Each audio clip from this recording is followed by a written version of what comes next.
Unaona tu mimi niko nakuja. Kata simu yako. Mimi ndio nimefika, hata angalia. Kupata baba anakuja kama skiza tune, bonyeza *811 *967 hash. *811 *967 hash.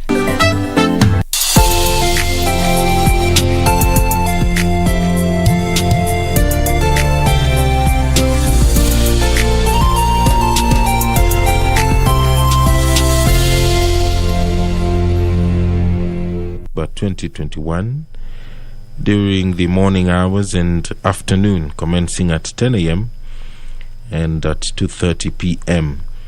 in the National Assembly Chamber main Parliament buildings for the purposes of tabling a notice of motion on the report of the Departmental Committee on Justice and Legal Affairs on the vetting of nominees for appointment to the position of member of the Independent Electoral and Boundaries Commission, and also the tabling of a notice of motion on the report of the Departmental Committee on Education and Research on the vetting of the nominees for appointment to the position of member of the Teachers Service Commission, TSC.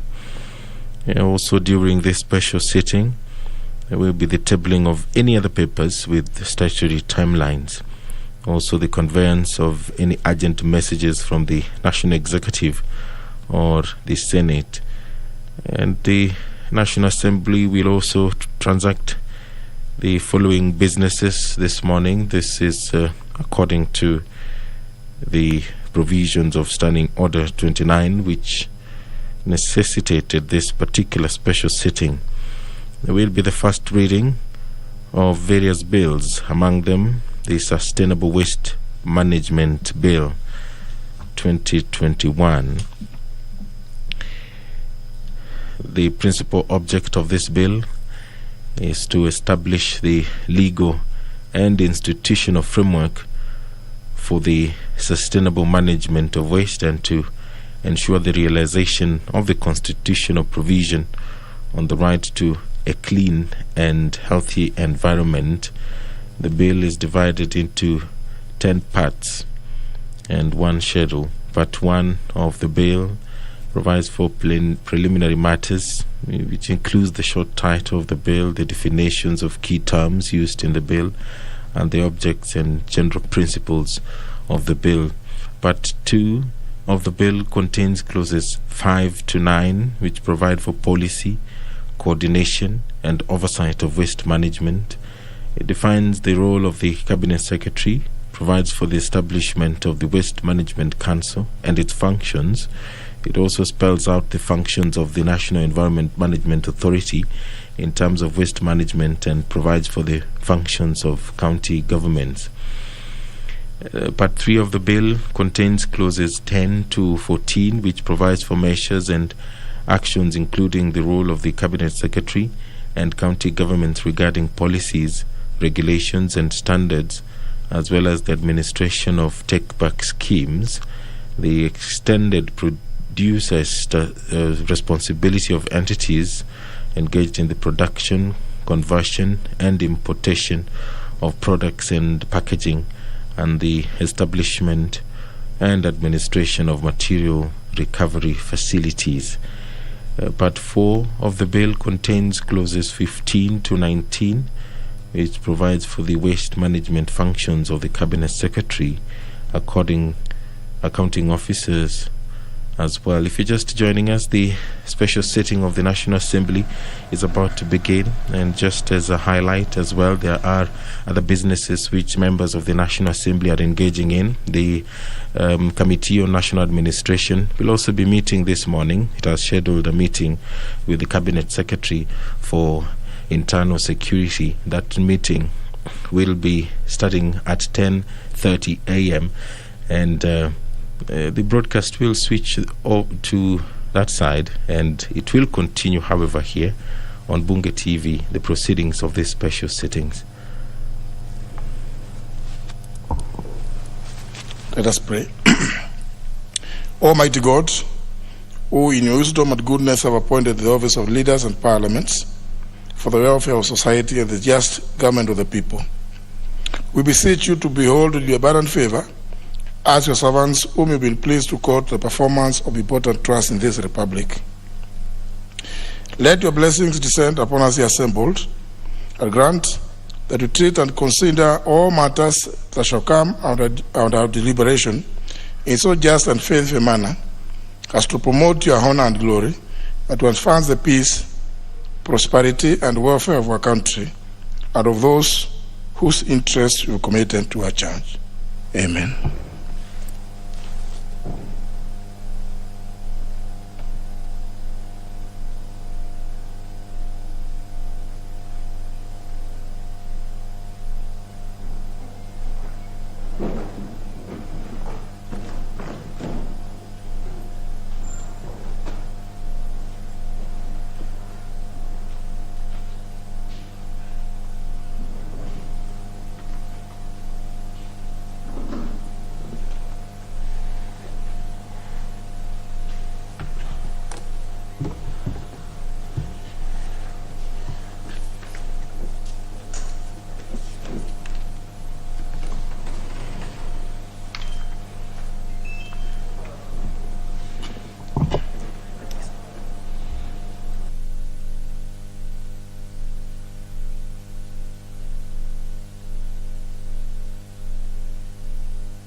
Say the arms, ring the division bell for quorum.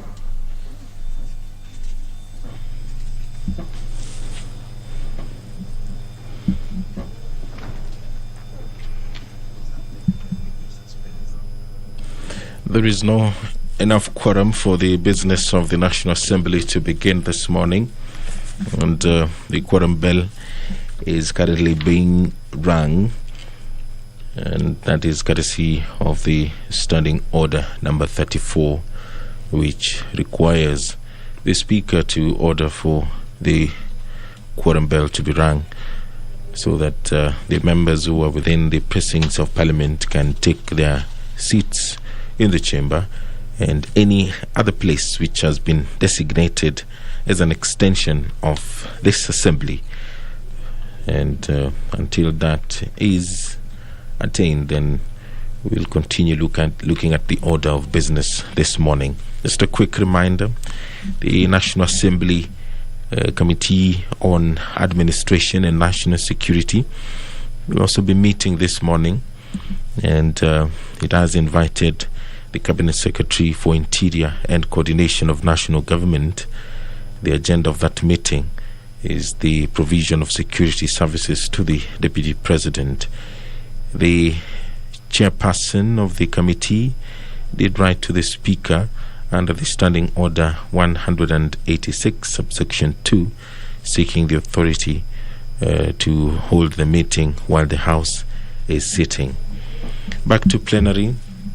The agenda of this special sitting is the first reading of various bills, as well as the vote on the Central Bank of Kenya Amendment Bill, National Assembly Bill number 10 of 2021. The bills which will be read for the first time this morning include the Public Procurement and Asset Disposal Amendment Bill. The purpose of this bill is to amend the Public Procurement and Asset Disposal Act to address the challenges faced by procuring entities in implementing the Act, including the multiple awards of contracts in the wake of Sections 82 and 86 of the Act. Clause 2 of the bill proposes to amend Section 2 of the Act by amending the definition of procurement profession to recognize other institutions who offer membership and professional qualification in procurement and supply chain management.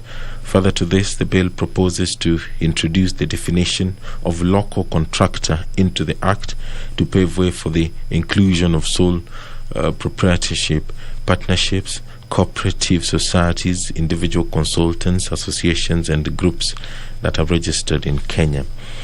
Clause 3 of the bill proposes to amend Section 7 of the Act to address the training and capacity development for professionals involved in the supply chain management services CADA at the national level. If you're just joining us, the special sitting of the National Assembly will begin soon, hopefully, as soon as the House is able to quorate. As it stands currently, the number required for the business of the National Assembly is to begin has not yet been achieved. The number is 50. And as we wait for that and the quorum bell rings, we are taking a look at the business that the National Assembly will be engaging in this morning. It will also sit in the afternoon as well, where the members will be considering and debating some special motions. One, the consideration of nominees for appointment as members of the Teachers Service Commission. That motion will be moved by the Chairperson, Departmental Committee on Education and Research. Another special motion which will be debated in the afternoon is the consideration of nominees for appointment as members of the Independent Electoral and Boundaries Commission. The Departmental Committee on Justice and Legal Affairs did conduct the vetting of the nominees whose names were forwarded to Parliament by the President, and that report will be tabled in the National Assembly, and a motion will be moved to that regard for members to finally consider the nominees who are vetted by the Departmental Committee on Justice and Legal Affairs. Efforts are aimed at ensuring that there is quorum at the Independent Electoral and Boundaries Commission, which of course will be mandated to oversee the elections come 2022. The National Assembly, if you can remember, did play a very integral role in constituting the interviewing panel, and that interviewing panel did sit and provided a short list of candidates which it considered best suited to perform the duties of commissioners at the Independent Electoral and Boundaries Commission. And that particular process comes to a head this afternoon when members consider the final list which was forwarded to Parliament by the President. The Universities Amendment Bill 2021 will also be read for the first time this morning. The main object of this bill is to amend the Universities Act in the provisions relating to the appointment of members of university councils and the governance of universities, and also to make new provisions with respect to the universities fund. There are several clauses in this bill, 20 of them, and clause 3 of the bill proposes to amend section 20 of the Act to empower the Commission to recommend suitable institutions for declaration as constituent colleges of universities. Clause 4 of the bill proposes to amend Section 24 of the Act to regulate the institutions offering specialized degrees. Clause 5 of the bill proposes to amend Section 25 of the Act to provide for the declaration of institutions of the stature of national polytechnics to be technical universities. Clause 6 of the Universities Amendment Bill proposes to replace Section 26 of the Act in order to ensure attention to viability in the establishment of universities at county level. Clause 7 of the bill proposes to amend Section 28 of the Act to allow the Commission publish the names of accredited foreign universities on the Commission's website and 2 papers of national circulation to reduce costs. Clause 8 of the bill proposes to amend Section 35 of the Universities Act to clarify the procedure for the publication of university statutes through the Cabinet Secretary and to harmonize the provisions on the appointment of certain members of the university administration. Clause 9 proposes to amend Section 36 of the Act to adjust the qualifications for appointment of chairpersons and members of university councils and to provide for staggered appointments for purposes of continuity. Another bill which will be read for the first time this morning is the National Disaster Risk Management Bill. The bill seeks to establish the Intergovernmental Council on Disaster Risk Management and the National Disaster Risk Management Authority to ensure that there is coordination of disaster risk management issues at the national and county levels. The bill further seeks to establish county disaster risk management committees in each of the counties, as the role of disaster risk management is a shared function between the national and county governments under the 4th schedule of the Constitution. To this end, the bill proposes to bring together the staff of the National Disaster Operations Center, the National Disaster Risk Management Unit, to undertake the National Disaster Risk Management. The main premise of this bill is to approach disaster risk management in a manner that seeks first to respond effectively and in a timely manner to any disaster or risk of disaster, and to prevent the adverse effects of a disaster, recover as far as may be possible the livelihood of communities affected by a disaster. That is the National Disaster Risk Management Bill, which will also be read for the first time during the special sitting of the National Assembly, which we await. The quorum bell continues to ring. The members are being lobbied to walk into the chambers, take their rightful places, and allow the business of the National Assembly to begin. It is a special sitting which was gazetted by the Speaker of the National Assembly via Gazette Notice dated 30th of August 2021. The National Disaster Risk Management Bill contains various parts.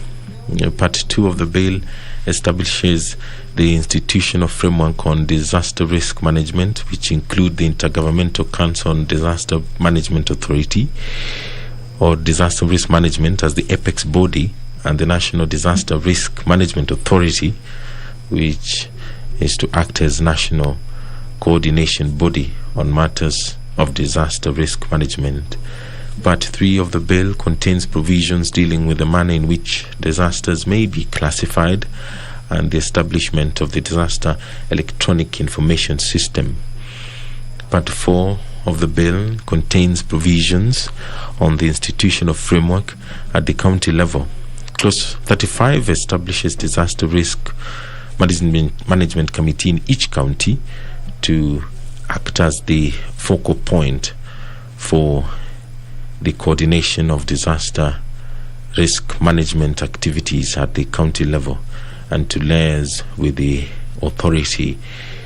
Clause 37 establishes the County Disaster Risk Management Center.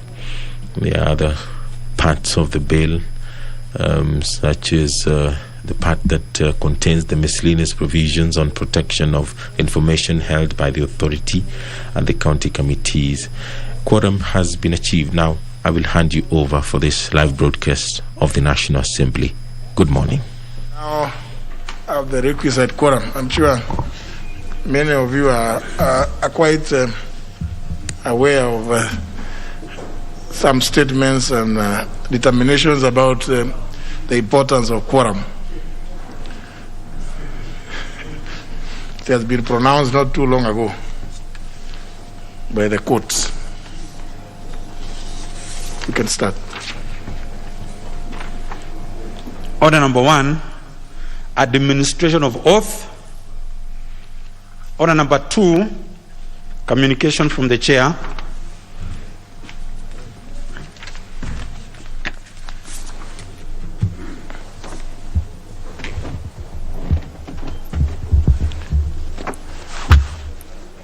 Honourable members, I take this opportunity to welcome you to the special sitting of the House of today, Wednesday, 1st of September 2021, which has been convened pursuant to the provisions of Standing Order number 29, relating to the procedure for convening of special sittings of the House during recess. Indeed, honourable members, I wish to report to the House that on 27th of August 2021, I received a request from the leader of the majority party asking me to convene special sittings of the National Assembly to consider certain urgent business. Honourable members, having taken cognizance of the urgency of the business so specified in the request by the leader of the majority party, acceding to the request to convene today's special sittings, Wednesday, 1st of September 2021, commencing at 10 a.m. for the morning sitting and at 2:30 p.m. in the case of the afternoon sitting. Consequently, and in keeping with the requirements of Standing Order 29, I did gazette the said special sittings of the House via Kenya Gazette Notice number 9078 of 30th of August 2021. In this regard, the sittings of the House this morning and afternoon are properly convened. As specified in the said gazette, the purpose of the sittings is as follows. Number 1, tabling of the report of the Departmental Committee on Justice and Legal Affairs on the vetting of nominees for appointment to the positions of member of the Independent Electoral Boundaries Commission, in brackets IEBC, and notification of the attendant notice of motion.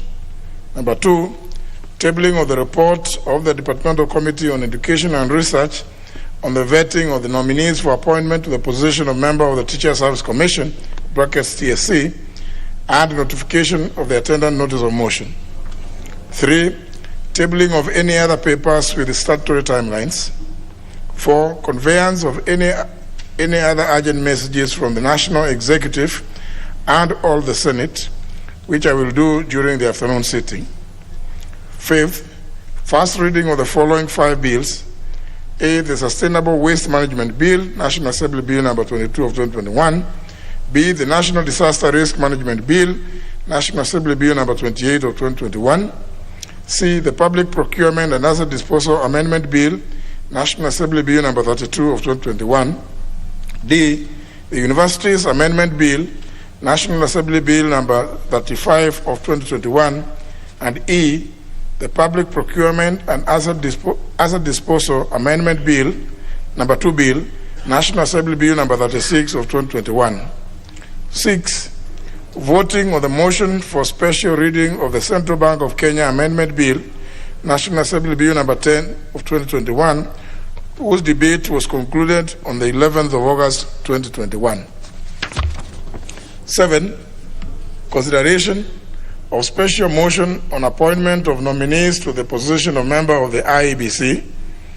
8, consideration of special motion on appointment of nominees to the position of member of the Teacher Service Commission.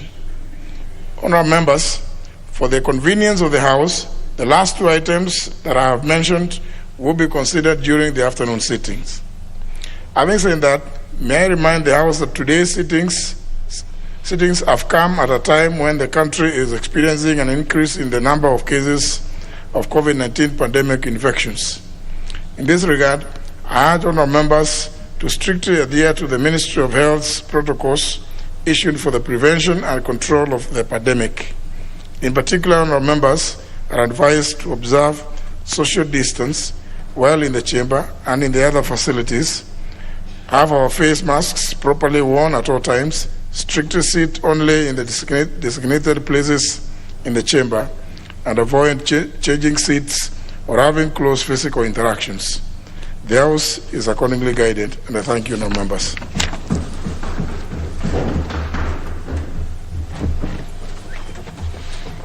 Order number 3, messages. Order number 4, petitions. Order number 5, papers. Leader of the majority. Honorable Speaker, I beg to lay the following papers on the table of the House today, Wednesday, September the 1st, 2021, in the morning sitting. Number 1 is the legal notice number 115 of 2021 relating to income tax exemption on the send-off package paid to employees of the Kenya Airways Limited from the National Treasury and Planning, which to be referred to the Committee on Delegated Legislation. Number 2, the monetary policy statement for June 2021 from the Central Bank of Kenya. Number 3, reports of the Auditor General and financial statements in respect to the following institutions for the year ended 30th of June 2019 and the certificates therein. A, Tetu Technical and Vocational College. B, Kieni Technical and Vocational College. C, Kaimosi Friends University College. But D, Kirwa Technical Training Institute. But E, the Kenya Tourism Board. But F, the Pest Control Products Board. G, the National Youth Council. H, Kenya National Bureau of Statistics. I, Kenya Ferry Services Limited. J, Bombers of Kenya. K, Kenya Veterinary Vaccines Production Institute. L, the Lamu Water and Sewage Company Limited. M, the Trans Nzoia County Public Service Board. And N, the County Assembly of Tana River Car Loan and Mortgage Scheme Fund. The number 4, the reports of the Auditor General and financial statements in respect to the following institutions for the year ended 30th of June 2020. Number A, the Kenya National Bureau of Statistics. Number B, Jaramogi Oginga University of Science and Technology. And number C, the Agriculture and Food Authority. Thank you, Honorable Speaker.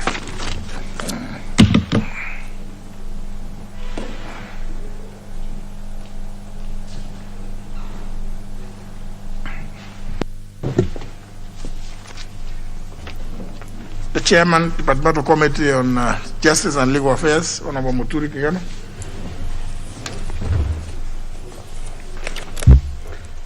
Honorable Speaker, I beg today the following papers on the table of the House today, Wednesday, September 1st, 2021, this morning sitting. Report of the Departmental Committee on Justice and Legal Affairs on the approval hearings for appointment of Ms. Juliana Wonge Cherera, Mr. Francis Madenge Waderi, Miss Irene Cherop Masit, and Mr. Justus Abonyo Nyangaya as members of the Independent Electoral and Boundaries Commission. Thank you. Very well. The Chairperson, Departmental Committee on Education and Research, Honorable Florence Mutua.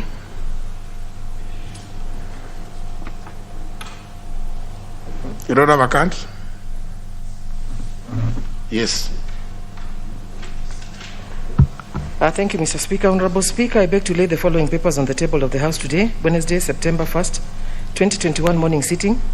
Report of the Departmental Committee on Education and Research on the vetting of nominees for appointment to the Teachers Service Commission of Dr. Nicodemus Ojuma Anyang, Ms. Christine K. Kahindi, Ms. Sharon Jelagat Kisire, Ms. Ansenta G. Wafuko, and Mr. Salesa Adano Abudo as members of the Teachers Service Commission. Thank you, Mr. Speaker. Well, next order. Order number 6, notices of motion. The Chairman, Departmental Committee on Justice and Legal Affairs.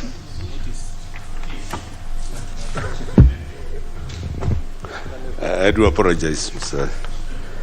Speaker. Honorable Speaker, I beg to give notice of the following motion, that taking into consideration the findings of the Departmental Committee on Justice and Legal Affairs in its report on the approval hearing for the appointment of Juliana Wonge Cherera, Mr. Francis Madenga Wanderi, Ms. Irene Cherop Masit, and Mr. Justice Abonyo Nyangaya as members of the Independent Electoral and Boundaries Commission, laid on the table of the House on Wednesday, September 1st, 2021, and pursuant to the provisions of Article 250, Sub-Article 2B of the Constitution, Section 7A of the Independent and Electoral Boundaries Commission Act 2021, and Section 8, Subsection 1 of the Public Appointments Parliamentary Approval Act number 33 of 2011, this House approves the appointment of the following persons to the Independent Electoral and Boundaries Commission, namely Roman 1, Ms. Juliana Wonge Cherera as member. Roman 2, Mr. Francis Madenga Wanderi as member. 3, Ms. Irene Cherop Masit as member.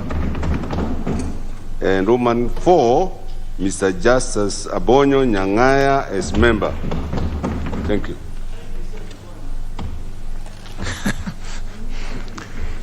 Very well. The Chairperson, Departmental Committee on Education and Research. Thank you, Mr. Speaker. Honorable Speaker, I beg to give notice of the following motion, that taking into consideration the findings of the Departmental Committee on Education and Research in its report on the vetting of nominees for appointment to the Teachers Service Commission, laid on the table of the House on Wednesday, September 1st, 2021, and pursuant to the provisions of Article 252B of the Constitution, Section 8.8 of the Teachers Service Commission Act 2012, and Sections 3 and 8 of the Public Appointments Parliamentary Approval Act 2011, this House approves the appointment of the following persons to the Teachers Service Commission. 1, Dr. Nicodemus Ojuma Anyang, member. Ms. Christine K. Kahindi, member. Ms. Sharon Jelagat Kisire, member. Ms. Ansenta G. Wafuko, member. And finally, Mr. Salesa Adano Abudo, member. Thank you, Mr. Speaker. Very well. Next order. Order number 7, questions and statements. None. Order number 8, the Sustainable Waste Management Bill, National Assembly Bill number 22 of 2021, first reading, an act of parliament, a bill for an act of parliament to establish the legal and institutional framework for the sustainable management of waste, ensure the realization of the constitutional provision on the right to a clean and healthy environment and for connected purposes. Order number 9, the National Disaster Risk Management Bill, National Assembly Bill number 28 of 2021, first reading, a bill for an act of parliament to establish the National Disaster Risk Management Authority and County Disaster Risk Management Committees to provide a legal framework for the coordination of disaster risk management activities and for connected purposes. Order number 10, the Public Procurement and Asset Disposal Amendment Bill, National Assembly Bill number 32 of 2021, first reading, a bill for an act of parliament to amend the Public Procurement and Asset Disposal Act and for connected purposes. Order number 11, the Universities Amendment Bill, National Assembly Bill number 35 of 2021, first reading, an Act of Parliament to amend the Universities Act 2012 and for connected purposes. Order number 12, the Public Procurement and Asset Disposal Amendment Bill number 2, National Assembly Bill number 36 of 2021, first reading, a bill for an Act of Parliament to amend the Public Procurement and Asset Disposal Act 2015. Order number 13, the Central Bank of Kenya Amendment Bill, National Assembly Bill number 10 of 2021. Question to be put. Honourable members, debate on this bill was concluded before the House went to recess, but question was not put for second reading. I therefore put the question, which is that the Central Bank of Kenya Amendment Bill, National Assembly Bill number 10 of 2021, be now read a second time. Will as many as of that opinion say aye? Aye. As many as of contrary opinion say nay? The ayes of it. A bill for an Act of Parliament to amend the Central Bank of Kenya Act and for connected purposes. And I think it's fair for any member who may have proposed amendments now during this time of the recess, then people can begin looking at that bill to propose amendments and submit them to the clerk's office. Yes, Honorable Dwele.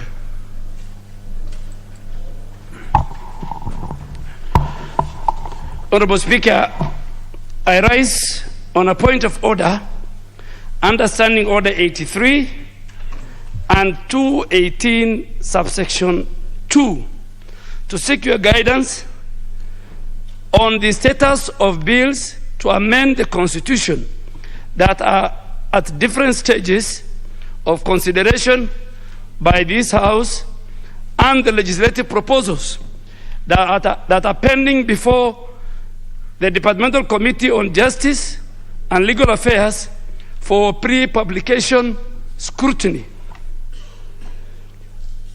Mr. Speaker, I ask this in the light of the judgment of the High Court and the Court of Appeal in the Constitution of Kenya Amendment Bill 2020, the BBI Bill on the Basic Structure Application. Honorable Speaker, to refresh the mind of the members in this House, the High Court and the Court of Appeal decision on the BBI Bill did uphold as follows on the basic structure. 1, that the basic structure doctrine is applicable in Kenya.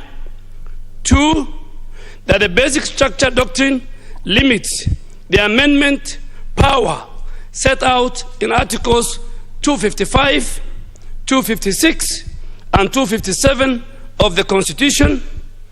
3, that the basic structure of the Constitution can only be altered through primary constituency power, which include 4 sequential processes, which are civic education, public participation, constituency assembly, debate, and a referendum.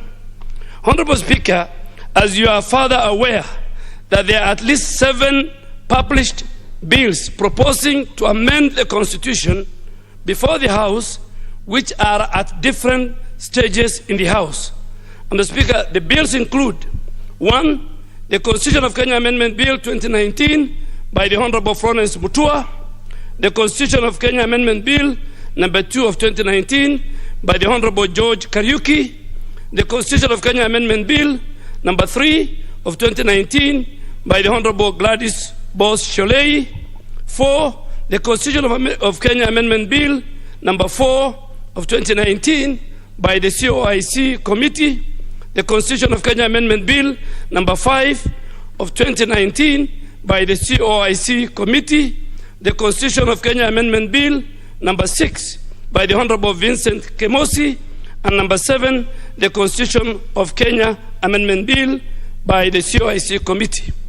Honorable Speaker, in summary, these bills amend various provisions of the Constitution and provide, among others, A, change of timelines of nomination of members to Parliament so that it is done after the general election. 2, include Kenyans diaspora as special groups under Article 97.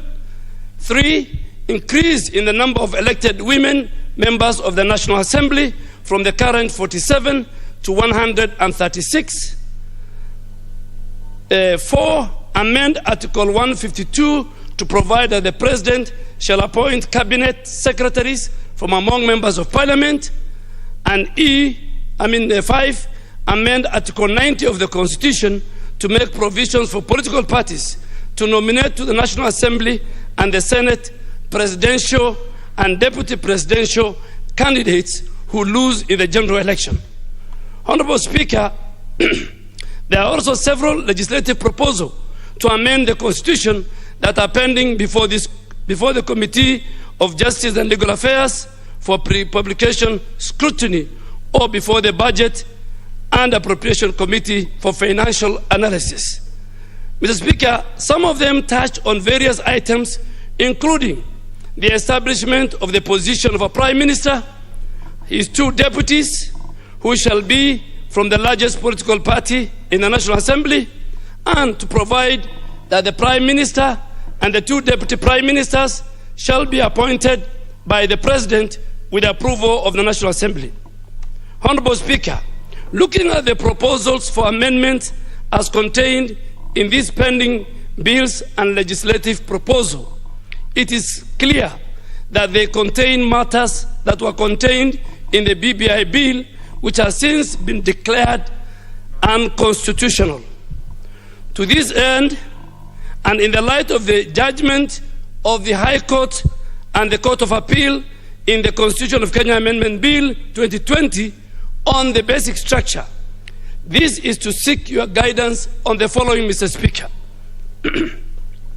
1, what is the effect of the judgment on the various bills to amend the Constitution, which are at different stages in the House, and legislative proposals which are yet to be published in terms of the basic structure application? 2, Mr. Speaker, how is the question of the basic structure to be determined, and at what stage of a bill shall that determination be made?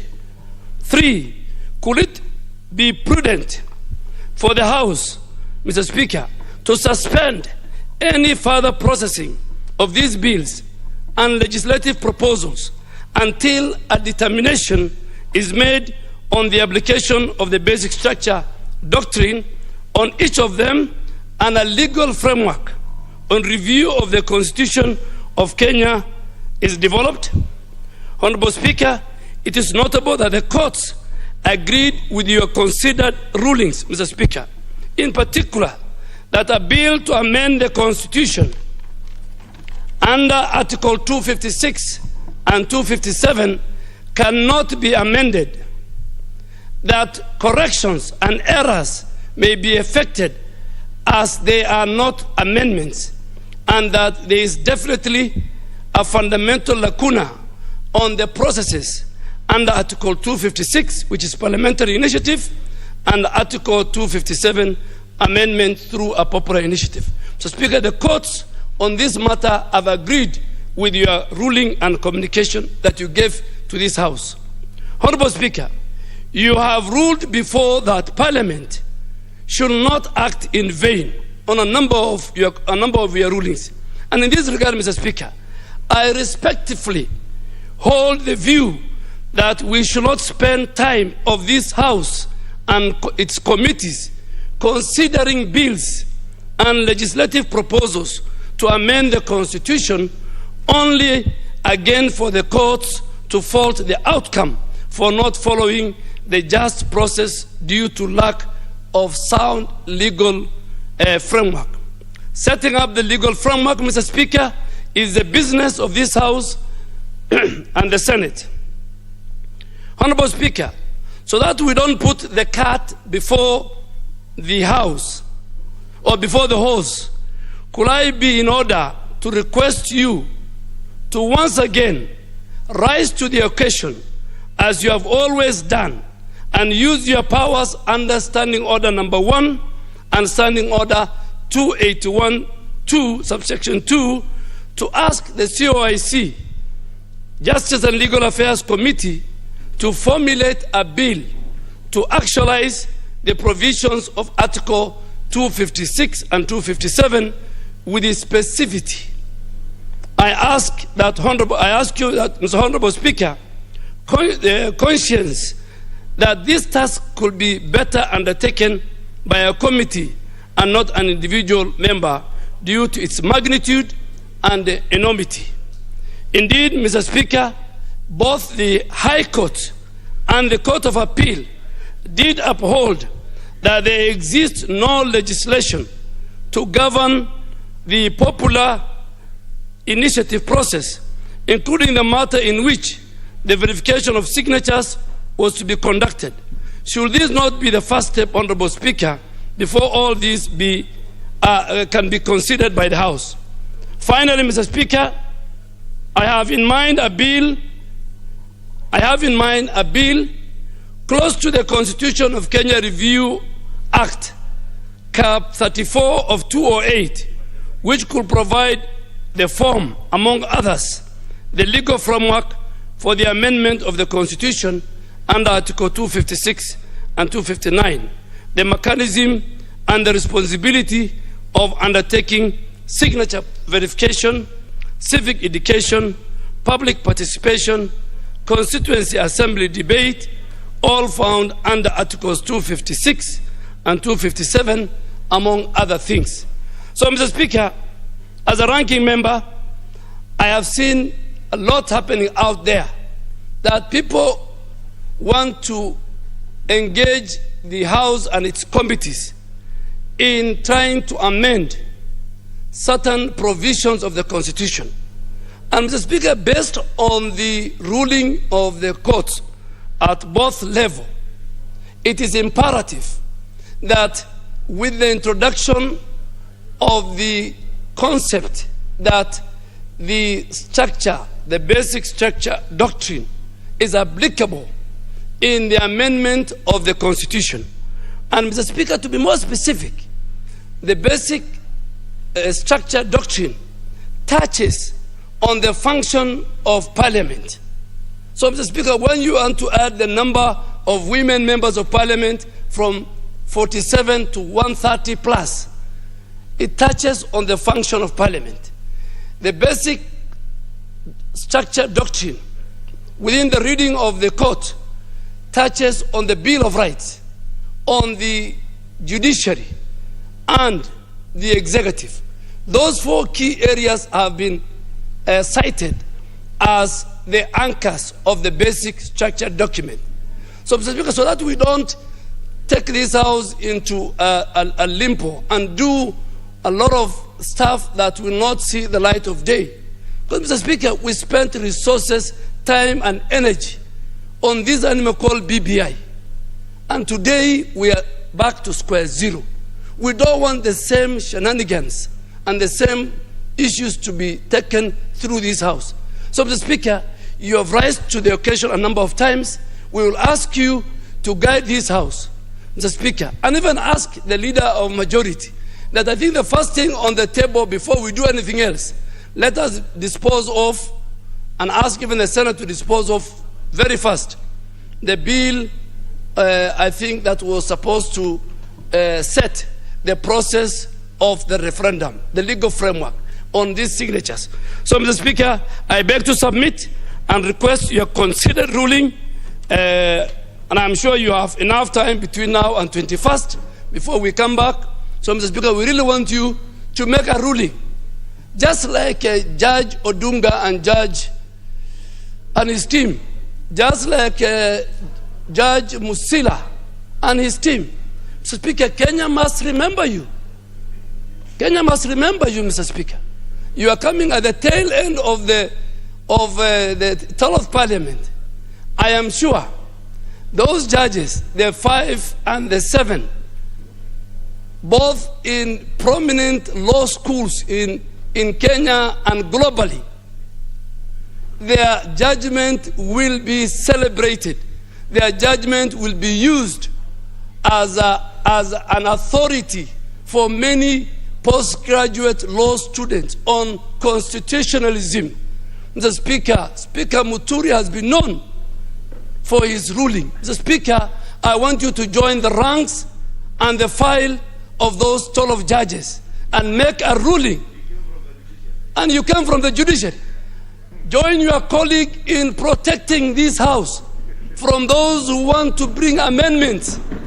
Please protect the house and tell this house that the interpretation of the doctrine, the basic structure doctrine is applicable, because this house is not outside the framework of this our boundary.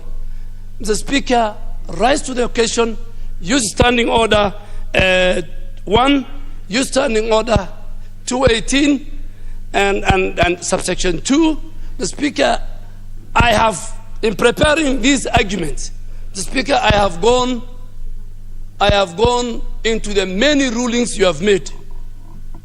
You know, Honorable Rachel, when you say it's enough, you don't know how much time I've spent in reading this and studying this. So if you did not do that, then you have your space and sit down. Let me finish. I spent time to study this. It's not something, I'm not arguing on a pedestrian argument. My argument is based on law. So you should give me my space, and the Speaker will give you a time, if at all you have done a research. So, Mr. Speaker, this matter, I have looked at it, and I have seen the bills, I have read the bills, and I have said, how do we move? And Mr. Speaker, finally, Mr. Speaker, when I was the leader of majority, Mr. Speaker, and you are my witness, a number of pieces of legislation were annulled by courts, by the judiciary. Some of them on the basis of public participation, some of them on many reasons. So I'm not talking from a dark room, I'm talking from experience. So we don't want to go and engage and use resources of this house into the shenanigans and the intimidation and the bribery and the coercion that was synonymous with the BBI train. We don't want that again, Mr. Speaker, to be brought. I submit and wait for your considered ruling when we come back, Mr. Speaker. Thank you, Mr. Speaker.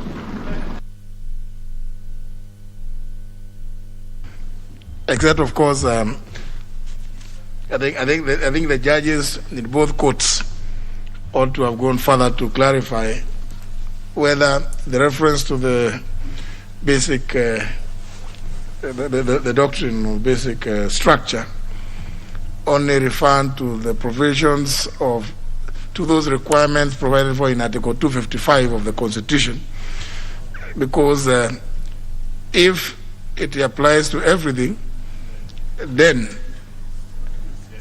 everybody, including the judiciary itself and the highest office, which advised the president to dissolve Parliament for not doing something about the Constitution, then they would have to tell us, how are we to do it if we can't touch it? How are we to ensure not more than 2/3 of either gender are represented here, as required in Article 27 of the Constitution, clauses 6 and 8? And how are we also to ensure the provisions of Article 81 on the electoral system shall ensure that no more than 2/3 of either gender are represented in any appointive and elective offices? And then notwithstanding the efforts the Honorable Duale himself made, both in this 12th Parliament and in the 11th Parliament, to try and making an attempt to actualize that. And the entire House, indeed, without success. And then, because Article 27 is in the Bill of Rights, how then were we, how can then the same judiciary claim that Parliament has failed without explaining what it is we were supposed to have done? Is it Parliament responsible for the electoral system? If you look at the provisions of Article 81, the electoral system shall ensure. That is not Parliament. Parliament is not the electoral system. So how can somebody even proceed to advise for dissolution on a matter that does not belong to the House? So there are certain other issues that I think have not been clarified, and I believe it is a matter which is still quite murky. Has not quite been clarified. What basic structure? If you mean if they wanted to be direct, it's that to say the issues provided for in Article 255, yeah, which require a popular initiative, and then go ahead and fault that system, the method that was used then, and say then it shouldn't happen this way.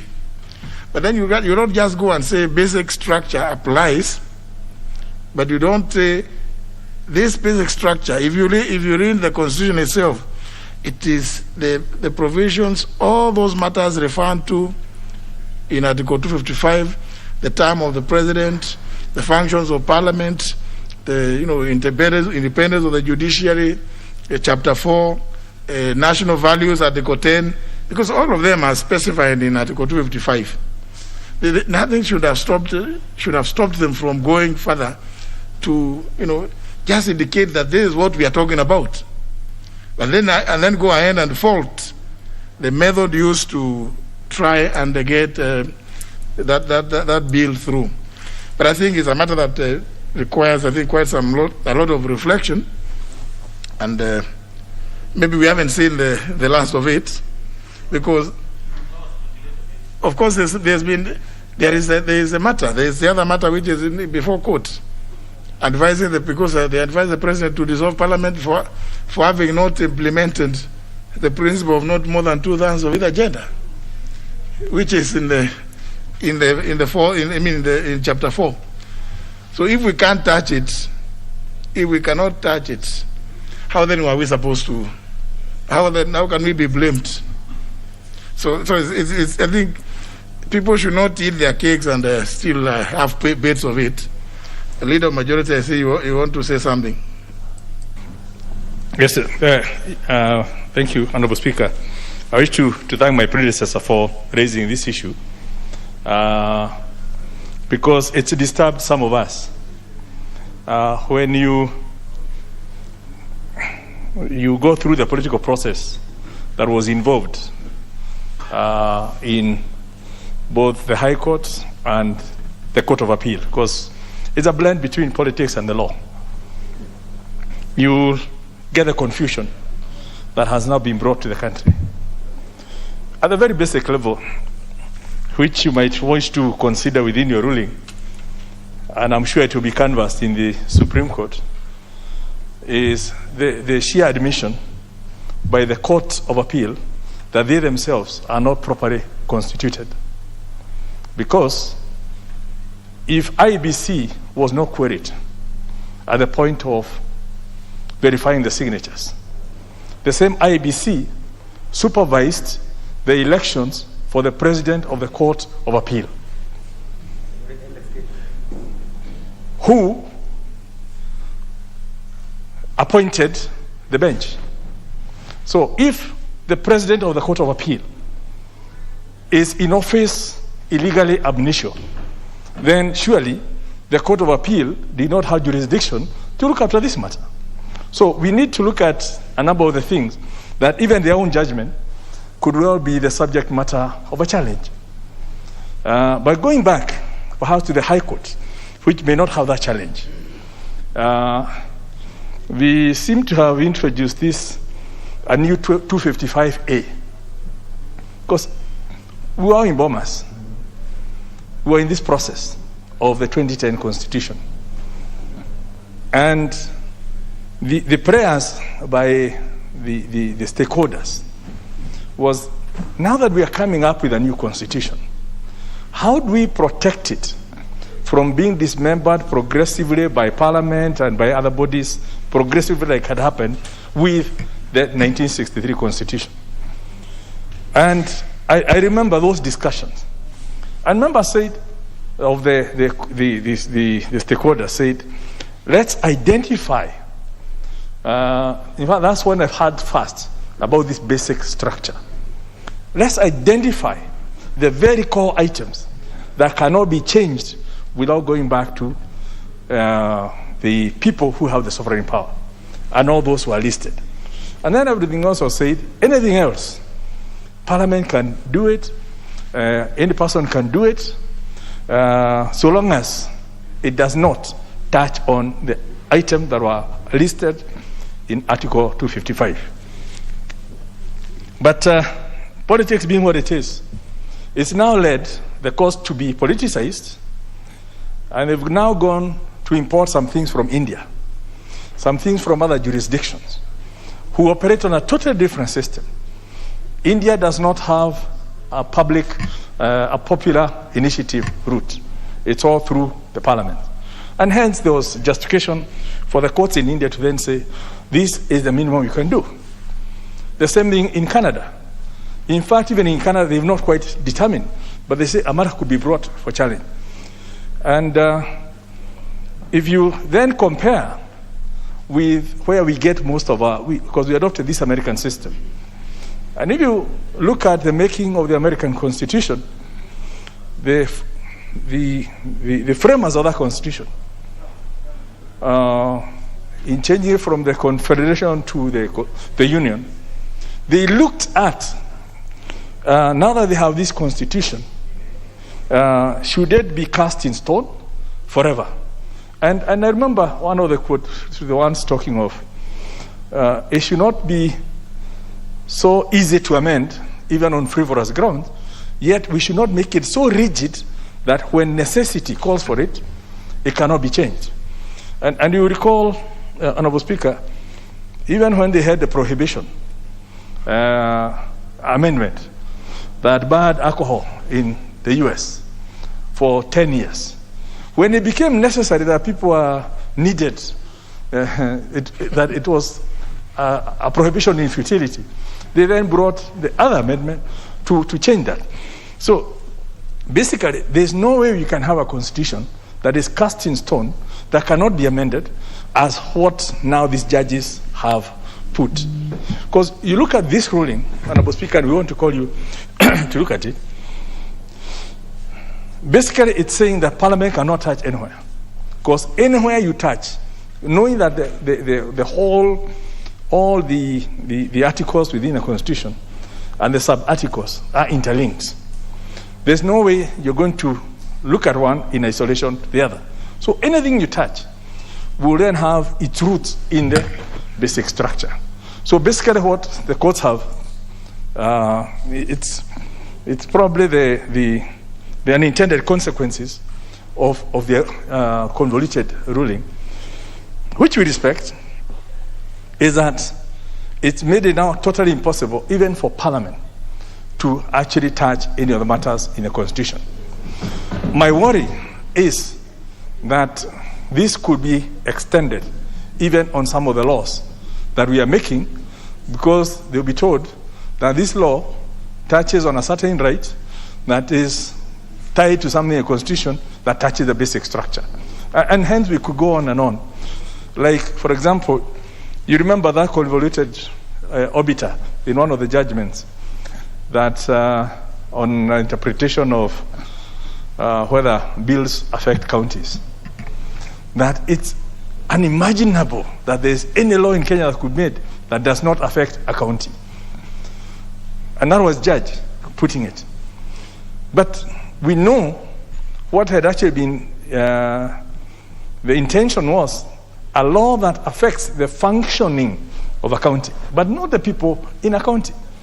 But you can see the broader interpretation or misguided or mischievous interpretation could well mean that we don't do anything in this house.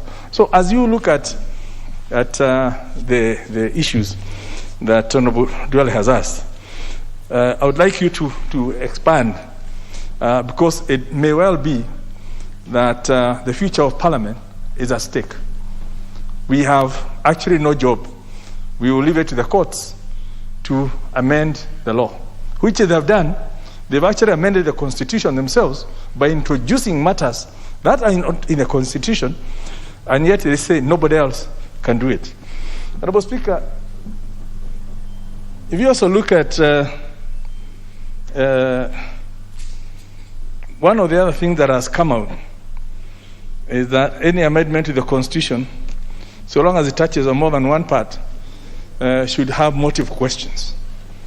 Now, I'm not sure how that will also affect. So if you're amending like 5 connectors, you need to have 5 bills in this house.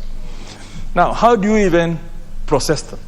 So it's actually made them so complicated, and we might have to republish all the bills that are in process, split them into like 10, 20 bills, and I'm not sure how much, whether we have that time to even go through all those things. So there's a lot of things that unfortunately we thought we would get a solution, but we seem to have dug deeper into the mark of confusion because of this. And I do hope that the parties that are proceeding to the Supreme Court would also have the future of Kenya in mind in terms of the legislative capacity of Parliament, the legislative framework through which people can change their own constitution, can change their own laws, because unfortunately, and I think it was mentioned in the courts, if the people cannot amend their constitution to fit the circumstances of the day, then we are headed to the alternative, which is setting the constitution aside and restarting afresh. And I'm not sure that's where Kenya wants to go. So I want you to exercise a lot of insight into this matter. And as you get to the House, then we look at all those so that as we come back in September, we know whether even any legislation we'll be making will be in vain. Because, Honorable Speaker, you know, it's these same courts that have declared even spent acts, the appropriation acts, the supplementary acts, the appropriation acts, and rendered them unlawful. And yet, they are part of the people who actually spent the money. So I'm not even sure whether we should not be going to the courts and asking them to refund the money that they spent on a bill that they themselves declared illegal. And I think it's this almost cantankerous way of looking at things. People are not exercising in terms of what are the bigger implications. Where is the public interest in the decision they're making, right? That is perhaps putting us in this situation, which could be fueling in the frustration that people can not get what they want to get from the legal system because of it's now being captured. Then people will then go for the alternative, and that's not something we really want for this country. So I want to urge you, as you look at through that, to let's bring up all these issues, so that if we need to have a meeting with the judiciary, so that they can see the implications of what they are doing, so be it. Thank you, Honorable Speaker. Or maybe perhaps clarify whether before we attempt any amendment to the Constitution, we need to go to them, kneel before them, and ask them: Is this touching on the basic structure? So, and then we know also how long their processes take. You know, you'll be told, come for mention, come I don't know for what, and all that. But maybe these are all issues that honourable members, I think it's good for me to allow members to ventilate on. Honourable John Bundy. Thank you, Mr. Speaker. Mr. Speaker, I also want to thank Honorable Duale for bringing up this matter, that this House would engage its mind to this issue. And Honorable Duale has specifically sought your intervention and probably ruling on how do we proceed with various legislations that are before this House, that is the proposed constitutional amendments, Mr. Speaker, and we have a number of them. Mr. Speaker, I think I don't want to really discuss the rulings and the judgments of the courts, both the Court of Appeal and the High Court, because I think if we were to do that, then we would follow another procedure to be able to do that. But, Mr. Speaker, I think what I would ask you to consider is that this House, the power of this House to legislate must remain. Whatever happens, this House has a legitimate legislative power and authority vested on it by the people of Kenya through enactment of the 2010 Constitution that cannot be taken away. So whatever the courts have said, whatever the various judges have ruled, the power to legislate must remain with this House, Mr. Speaker. That is my starting point. Secondly, Mr. Speaker, and following in line with what the Leader of Majority said, that if we can have a constitution that the people cannot amend, that to me becomes constitutional slavery. And I don't think the people of Kenya are ready to be put to slavery of whatever kind. And so, Mr. Speaker, regardless of what judges say, regardless of what which court says, the people of Kenya cannot accept slavery. So that is also something that I think needs to come out very clearly. Mr. Speaker, you are right. I'm not a lawyer, but I'm an intelligent Kenyan. I'm an educated Kenyan, and I have taken my time really to read and understand exactly what the courts have been saying on this doctrine of basic structure. Mr. Speaker, I'm still at a loss. I really don't know whether they are referring to these protected clauses in the Constitution, which the people of Kenya didn't want Parliament to be the only sole body making decision on. Because then, that is why the popular initiative and referendum, it's not just popular initiative, Mr. Speaker. Remember, there is, even if a legislative proposal is brought to this House and passed by this House, and it touches on those protected clauses, it would still go to the people of Kenya to decide. To me, I thought that was the best safeguards that the people of Kenya provided for themselves, so that the Constitution is not mutilated and interfered with to their detriment, Mr. Speaker. But now when you put brakes, you apply brakes, even to these very people of Kenya, to make a determination on the same clauses, Mr. Speaker, then the question is, was it the intention of the people of Kenya to have a constitution that cannot be amended by anybody? So finally, Mr. Speaker, because a lot have been said, and I really don't want to go into the substance and discuss the issues that were brought, how on earth would one imagine, Mr. Speaker, that we have a constitution that Parliament cannot amend? And we have all the parliaments in the world amend constitutions. So it cannot be that people's representatives can only make statute amendments and not amendment to the supreme law. We can. That is why we are the people's representatives. But if there is that safeguard of protecting certain clauses is again basic in many jurisdictions. So, Mr. Speaker, people have called it names. It has been called judicial activism. I think the people of Kenya going forward will need to ask whether when we talked about dictatorship, that what we had in mind is only dictatorship by the executive. We can have parliamentary dictatorship, Mr. Speaker, where Parliament lords over other institutions. We can equally have judicial dictatorship. And any dictatorship by any arm of government Mr. Speaker, is bad. It's bad for democracy and is bad for the people of Kenya. We don't want executive dictatorship. We don't want a president who thinks he's a god. We don't want parliamentary dictatorship where, Mr. Speaker, you would appear like the god of this country. We equally don't want judicial dictatorship where judiciary thinks they are god. Any dictatorship, Mr. Speaker, is not good for this country. I thank you, Mr. Speaker. Well, obviously, the chair of JLAC would take precedence, isn't it? No. Thank you, Mr. Speaker. I will now follow the rest. Now will go as per the because. Thank you, Mr. The Honourable Speaker. Duale at the first bite because he was the one who raised the issue, and then we have dealt now with the issues of the Constitution. The ranking member. Article 108. I thank the ranking member for raising this matter. He came earlier and did not give any hint that he had this weighty matter coming up.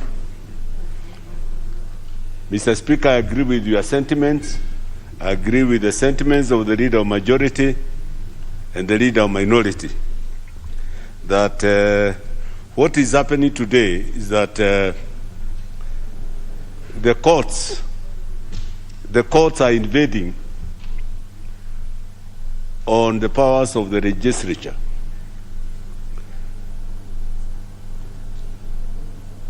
They have become, with a lot of respect, they have become rogue. Because one of the most learned judge in the last century was Denning, Lord Denning. Lord Denning is known all over the world. And in his book titled The Last Word, I think all his speeches became books. But he had one book called The Last Word. And he says the courts all the time should guard with a lot of circumspection any matters touching on Magna Carta and any matter touching on the liberty of the subject. Another very learned judge,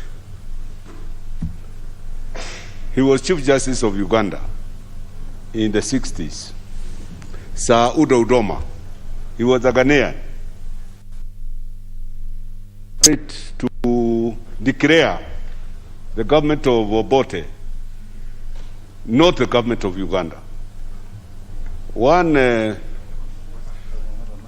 council called, I think it was called Abu Mayanja. Abu Mayanja went to court. It's Abu Mayanja against Uganda. And he asked the court to declare the government of Obote, not the government of Uganda. After he overthrew, I think they overthrew Kabaka. Kabaka is president when he was assisted by Idi Amin. And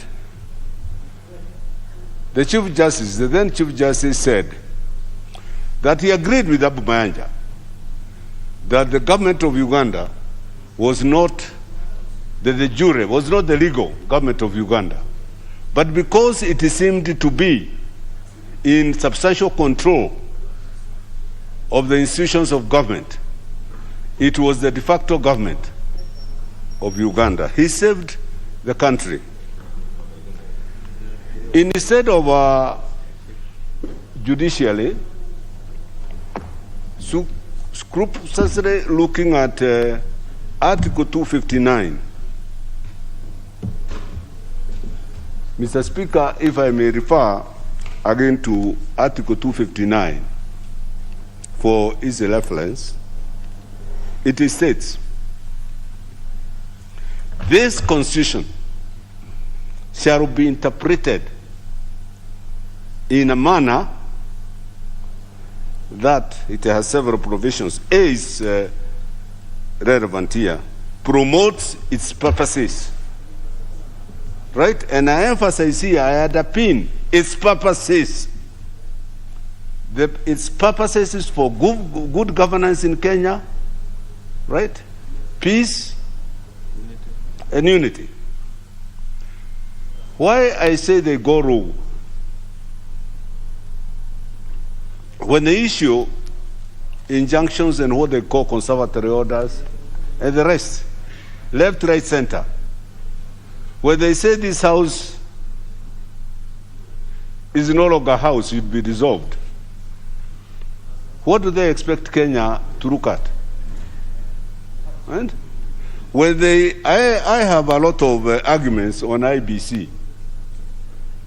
When they try to import a doctrine that is not known by our constitution and baptize it basic structure, doctrine. Our constitution does not take into cognizance matters that Wajiko has not specified in Article 1. And I agree with you, Mr. Speaker, that when you say, if we were to import that doctrine here, then it will intrude into Article 255. And when you go to 255, sovereignty, then again, you must go to the people.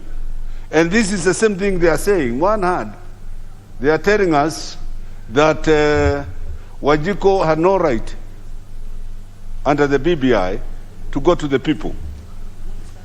They are therefore, what they are trying to do, the judges, are what we call approbating and reprobating. Approving one hand and reproving on the other hand. So, and as you said, eat your cake and have your cake. That is what they are seeking to. And they are inviting us to constitutional crisis. I think they are more than eager to dismantle the government. And in the effort, equally dismantle the legislature. Therefore, and again, that Article 259, I think D, says the manner in which they interpret must promote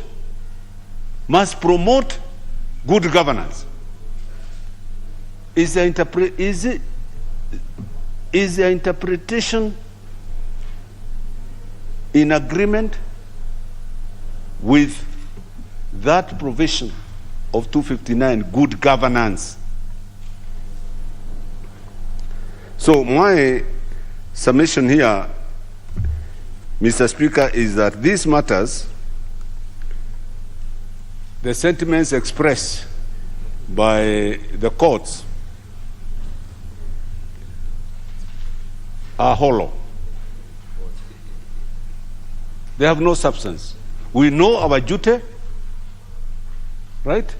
Any matters that we may not agree here with or in this house cannot be left to the court. The courts have their room to interpret the law as we legislate, not to make law.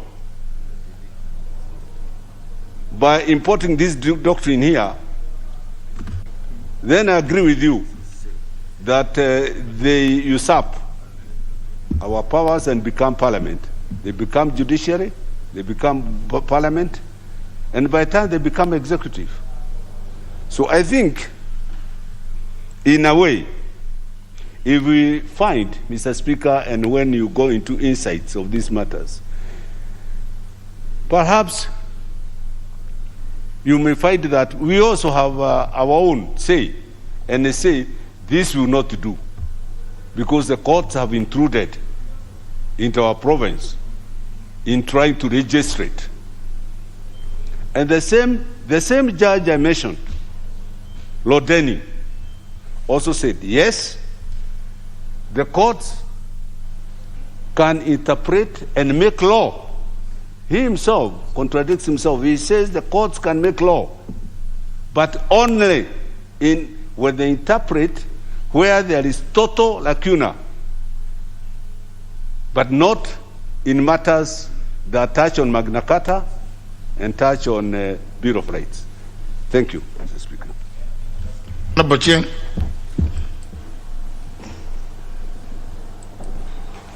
Thank you so much, Mr. Speaker. Mr. Speaker, I want to thank the Honorable Duale for bringing such an important issue before you for a considered ruling. Mr. Speaker, remember, on the day of voting on the BBI bill in this House, I raised so many pertinent issues on which you made your considered ruling.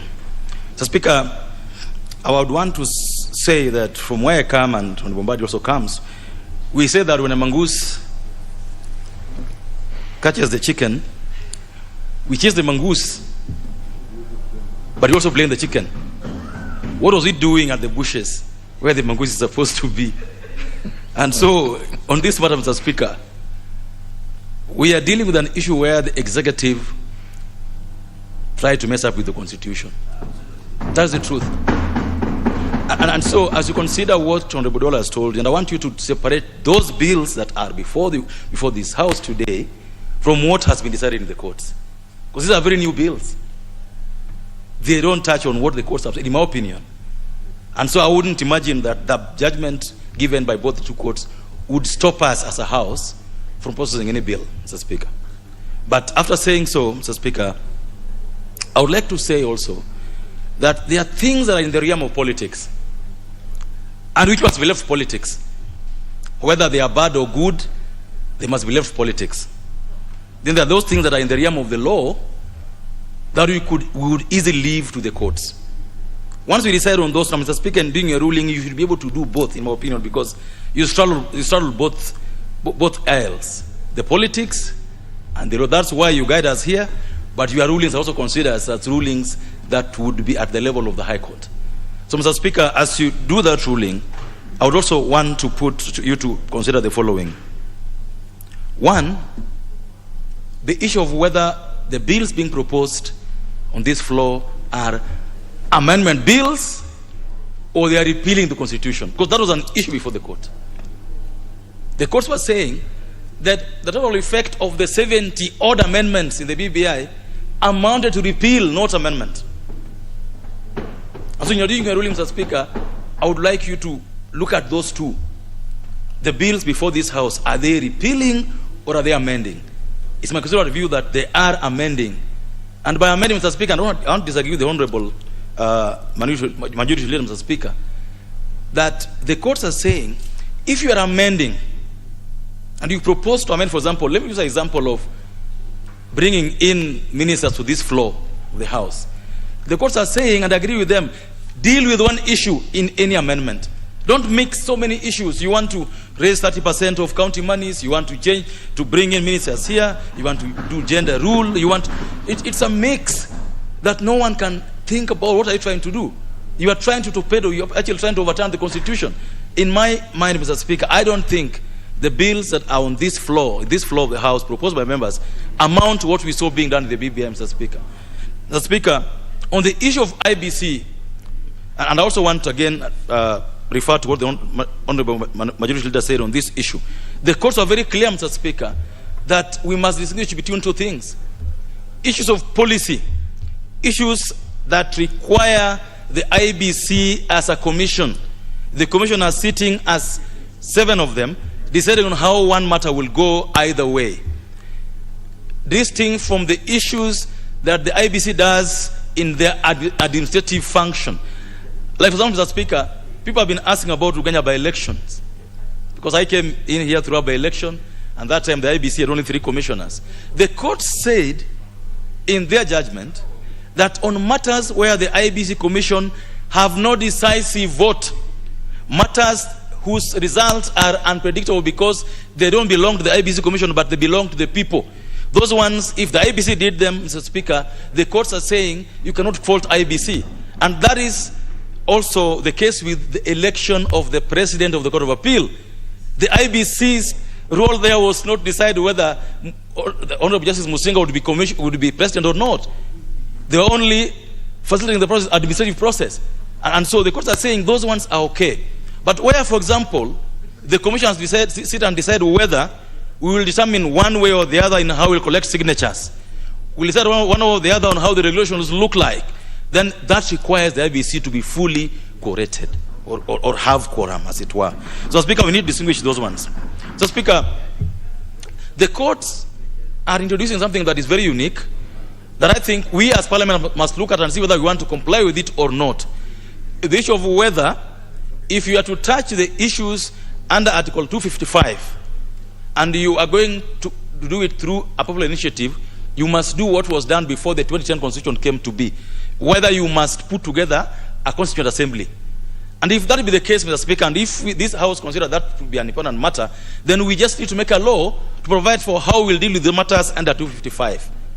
But we cannot say, for example, that the courts are wrong in saying that there are some issues in a constitution are so deeply entrenched that you cannot leave it to one individual. Because, Mr. Speaker, a popular initiative can be promoted by even a single individual.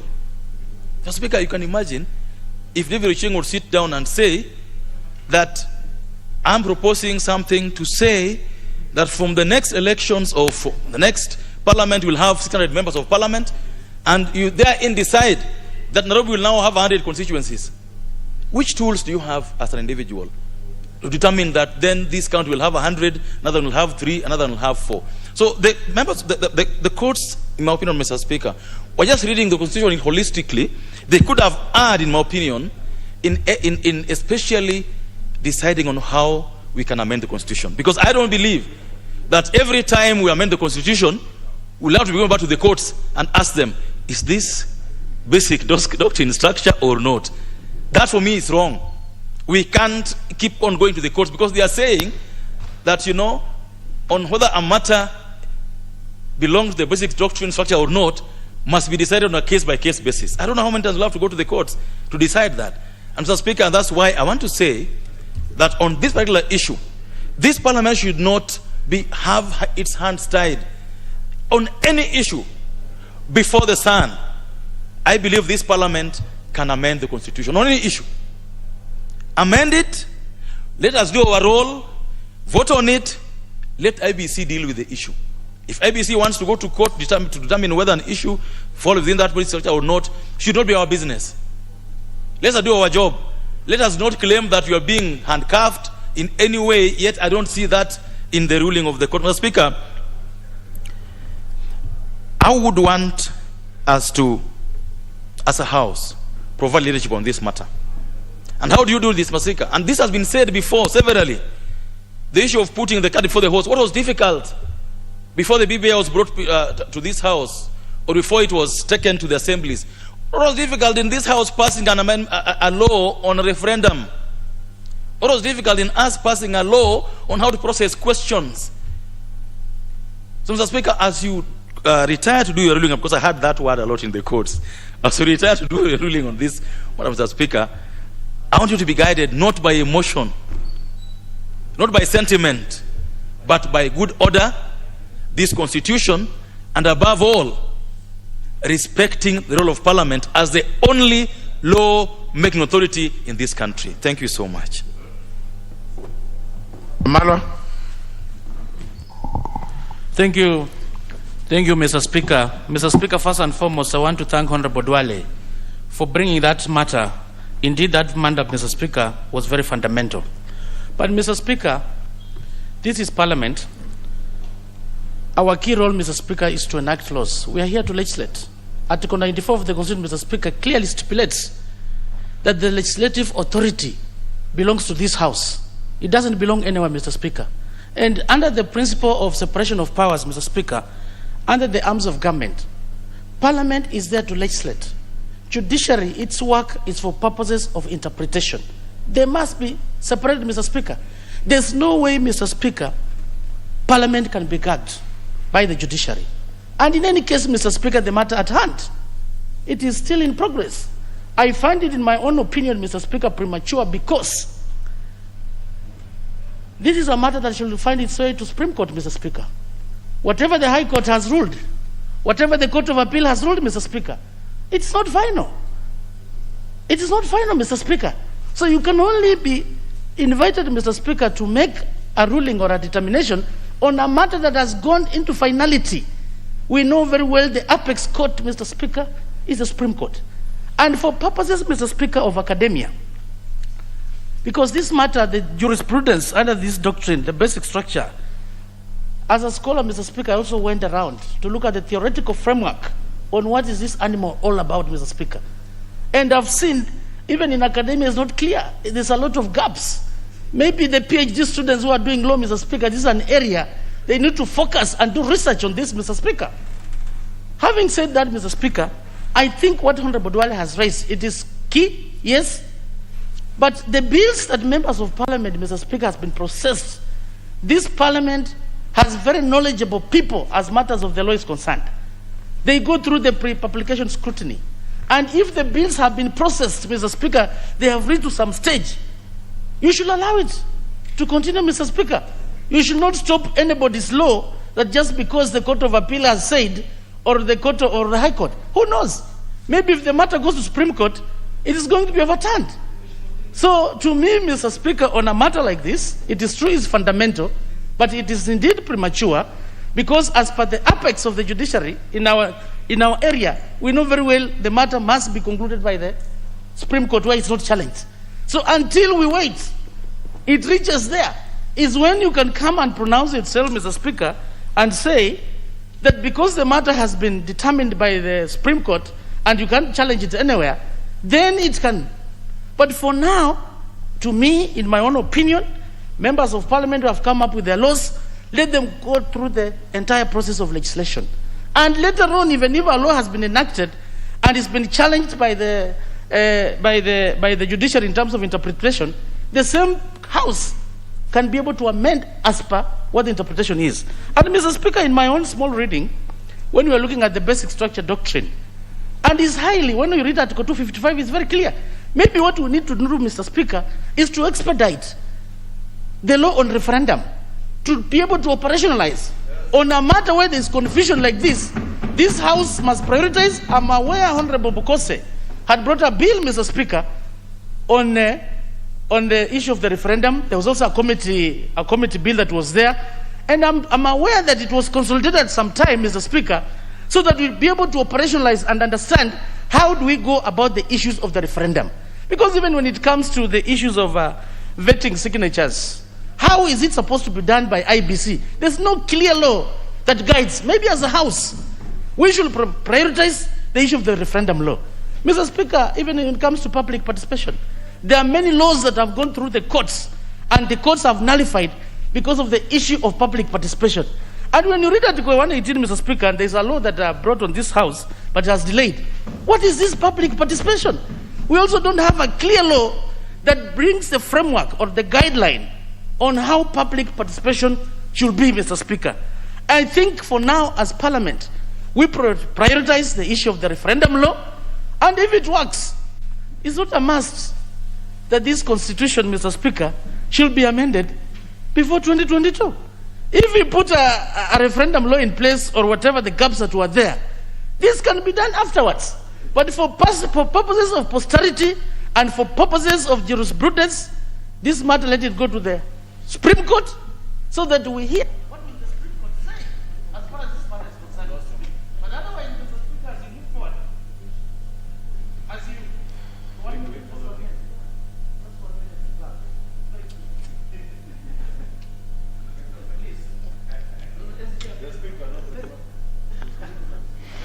You know, but you know, honourable members, sometimes let me just for purposes of clarity, Honourable Omalo saying that there have been very many laws that have been nullified on the basis of lack of public participation.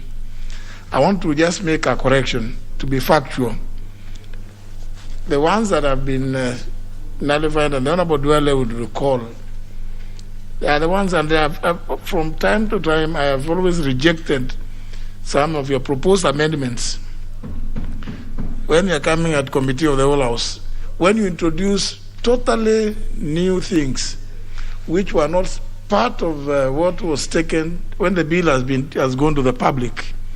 In fact, on the contrary, the courts have upheld many of the laws when there is evidence that there was public participation, because it is we advertise, we invite views, or the public to appear, you cannot force the public to appear also. What the courts require is evidence that you invited the public to submit views or to appear before the committee. If the public chooses not to appear, it's like taking a cattle to the river and take it there, and if it refuses to drink the water, you just take it away.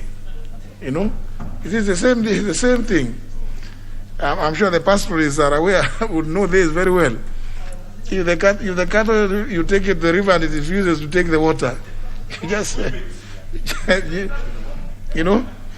So, evidence, the courts have always held that whenever there is evidence adduced that, yes, Parliament has shown that they advertised for the public to appear or submit views, even if it's one person, or indeed if the public does not submit, what is required is that the effort, that we did not ignore the provisions of that Article 118. But again, also to be cautious, we are a House of Parliament. We have our own rules in the standing orders. It is much easier to provide for this public participation in your standing orders rather than in a standalone Act of Parliament, because the danger of codifying that kind of process in an Act of Parliament is to tie yourselves. And in your own standing orders, you can move a motion to suspend an operation of a particular standing order, and for reasons which are on record, you will do it. But when you put it, when it is in an Act of Parliament, it will become that every now and then circumstances change. You will have to go the process of an amendment to that Act of Parliament. You will still have to go again to the public to go and ask them, and they tell you, no, we are not convinced about what you are telling us. So, in fairness, I think it's good. Let's consider that because the courts have not faulted the process of public participation.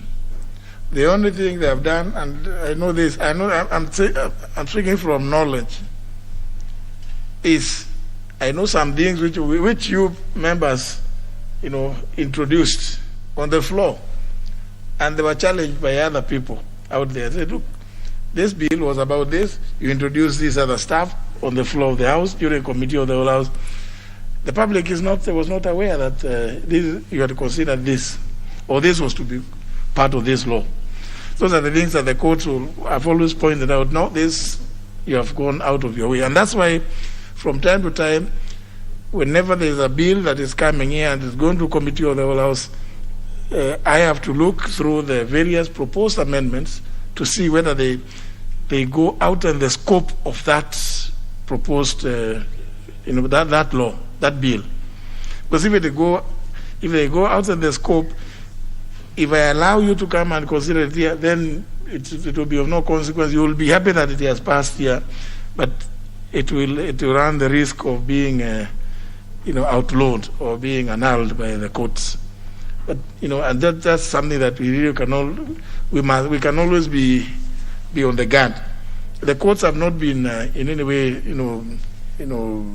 gagging the House, because as I think one of you pointed out about you, Honorable Chris Wamaru, about Article 94, that indeed you are the House that legislates, but sometimes with the assistance of the other participants. You know them. Honorable Ishongwa. Thank you, Honorable Speaker, for the opportunity to add my word on this matter. Let me also begin by thanking the Honorable Duale for raising the issue, because, as he indicated, it's quite a substantive matter that needs your very considered guidance, Honorable Speaker.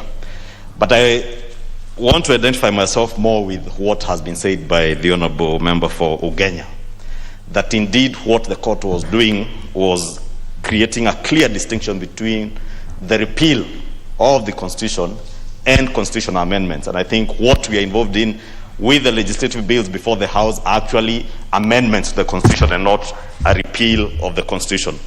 Honorable Speaker, I've also listened, and quite a number of the honorable members have tried to belabor the point that the courts may have erred, and I'm not saying that the courts are angels, that they cannot make mistakes. They could make mistakes, and that is why we have the Supreme Court, and the parties involved in this matter still have the right and the opportunity to converse the issues that are before the courts, or that were before the High Court and the Court of Appeal in the Supreme Court.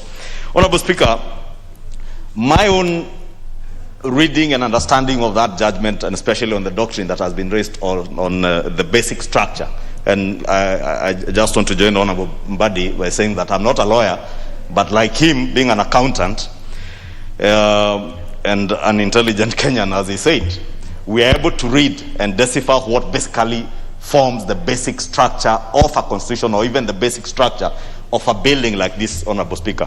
And it is those things that hold a structure like this, even this chamber together, Honorable Speaker. The pillars that hold this structure together is what the Constitution is, or the doctrine is calling the basic structure. That there are those particular pillars that the judges have identified, and we do not need to say that they're importing things from India, Honorable Speaker, because everything has its own basic structure. And even our Constitution, Honorable Speaker, I want to identify with the judges that it has a basic structure that holds the country and the Constitution and our republic together. And Honorable Speaker, if you listen to the judges, they mention particular things, Honorable Speaker, that they spoke to. And those things, Honorable Speaker, listening to Justice Musinga, the President of the Court of Appeal, he, for instance, gave the example of the question that Kenyans voted on in 2010. And he asserted that Kenyans chose and elected to have a pure presidential system. And therefore, if you are to touch on the system of governance and move from a pure presidential system to a hybrid or a parliamentary or some mongrel sort of system of government, then you are touching on the basic structure that Kenyans elected to govern them in 2010, Honorable Speaker. Honorable Speaker, I want to avoid the temptation that I have seen with a number of my colleagues to condemn the judiciary, Honorable Speaker, and the courts because of their ruling. Honorable Speaker, I want to say that it is not the courts, Honorable Speaker. It is not the judiciary. It is a 2010 Constitution that is protecting and fighting for itself. The judges are only re-emphasizing that Kenyans elected a constitution where we sought to have the independence of the judiciary. Kenyans elected to have an independent legislature. And Kenyans elected that at no time, Honorable Speaker, should we introduce an ombudsman that will interfere with the independence of the judiciary. And Kenyans elected to have a free and independent legislature that the executive will not capture, Honorable Speaker. Therefore, when the Constitution protects the legislature from the executive capture and state capture, Honorable Speaker, we cannot blame the judiciary. We cannot blame the courts. We can only laud the 2010 Constitution, Honorable Speaker. And I want to ask, even as you make your considered ruling, Honorable Speaker, to look at those basic things, the question of the independence of the judiciary, independence of the legislature, and the Bill of Rights, because those are the issues, if you listen to the judges, they were speaking to, Honorable Speaker. If you dwell your considered ruling on that, Honorable Speaker, you may find that many of the amendments that we have before the House, Honorable Speaker, we do not need to refer to the judiciary, as been said by other members. We do not need to ask anybody for permission to amend. But if anybody, whether you are a president or the people's president or whoever you think you are, you cannot interfere with the independence of the judiciary, the legislature. You cannot interfere with the Bill of Rights of Kenyans, Honorable Speaker, and the Constitution will fight and protect for itself, Honorable Speaker. And I want to beg that even as you consider your ruling, Honorable Speaker, to look at those three issues: on the independence of the judiciary, the Bill of Rights, the independence of the legislature. Honorable Wandai. Mr. Speaker, let me add my voice to this very critical issue. And I want to thank the Honorable Dwale for having raised such a matter of great significance.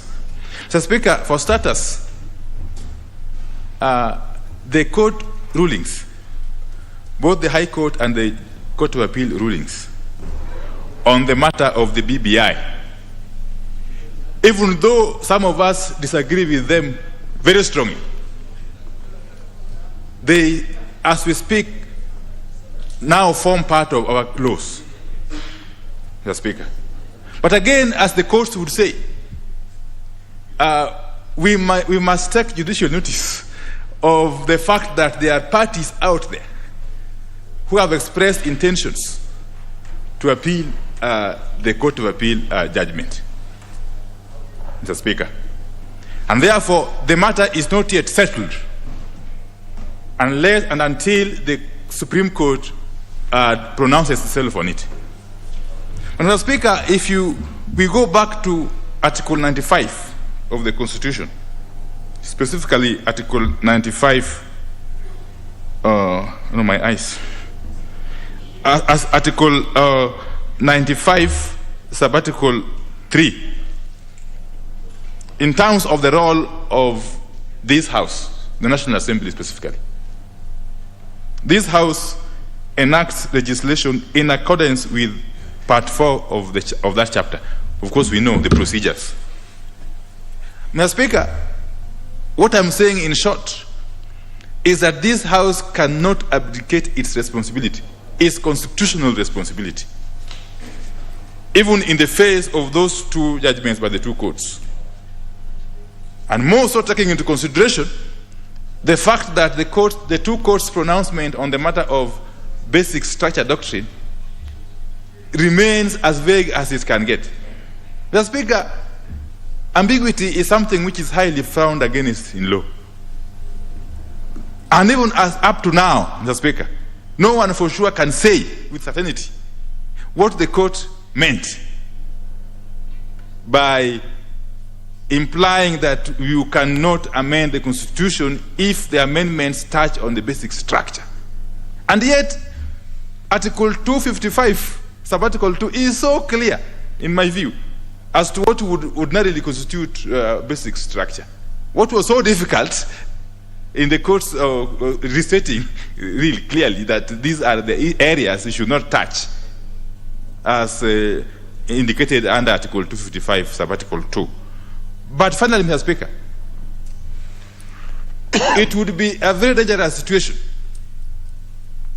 for us to take a position that we cannot touch the Constitution by way of amending it, either through this Parliament or through popular initiative. Because that is what has brought anarchy and chaos in many countries, Mr. Speaker.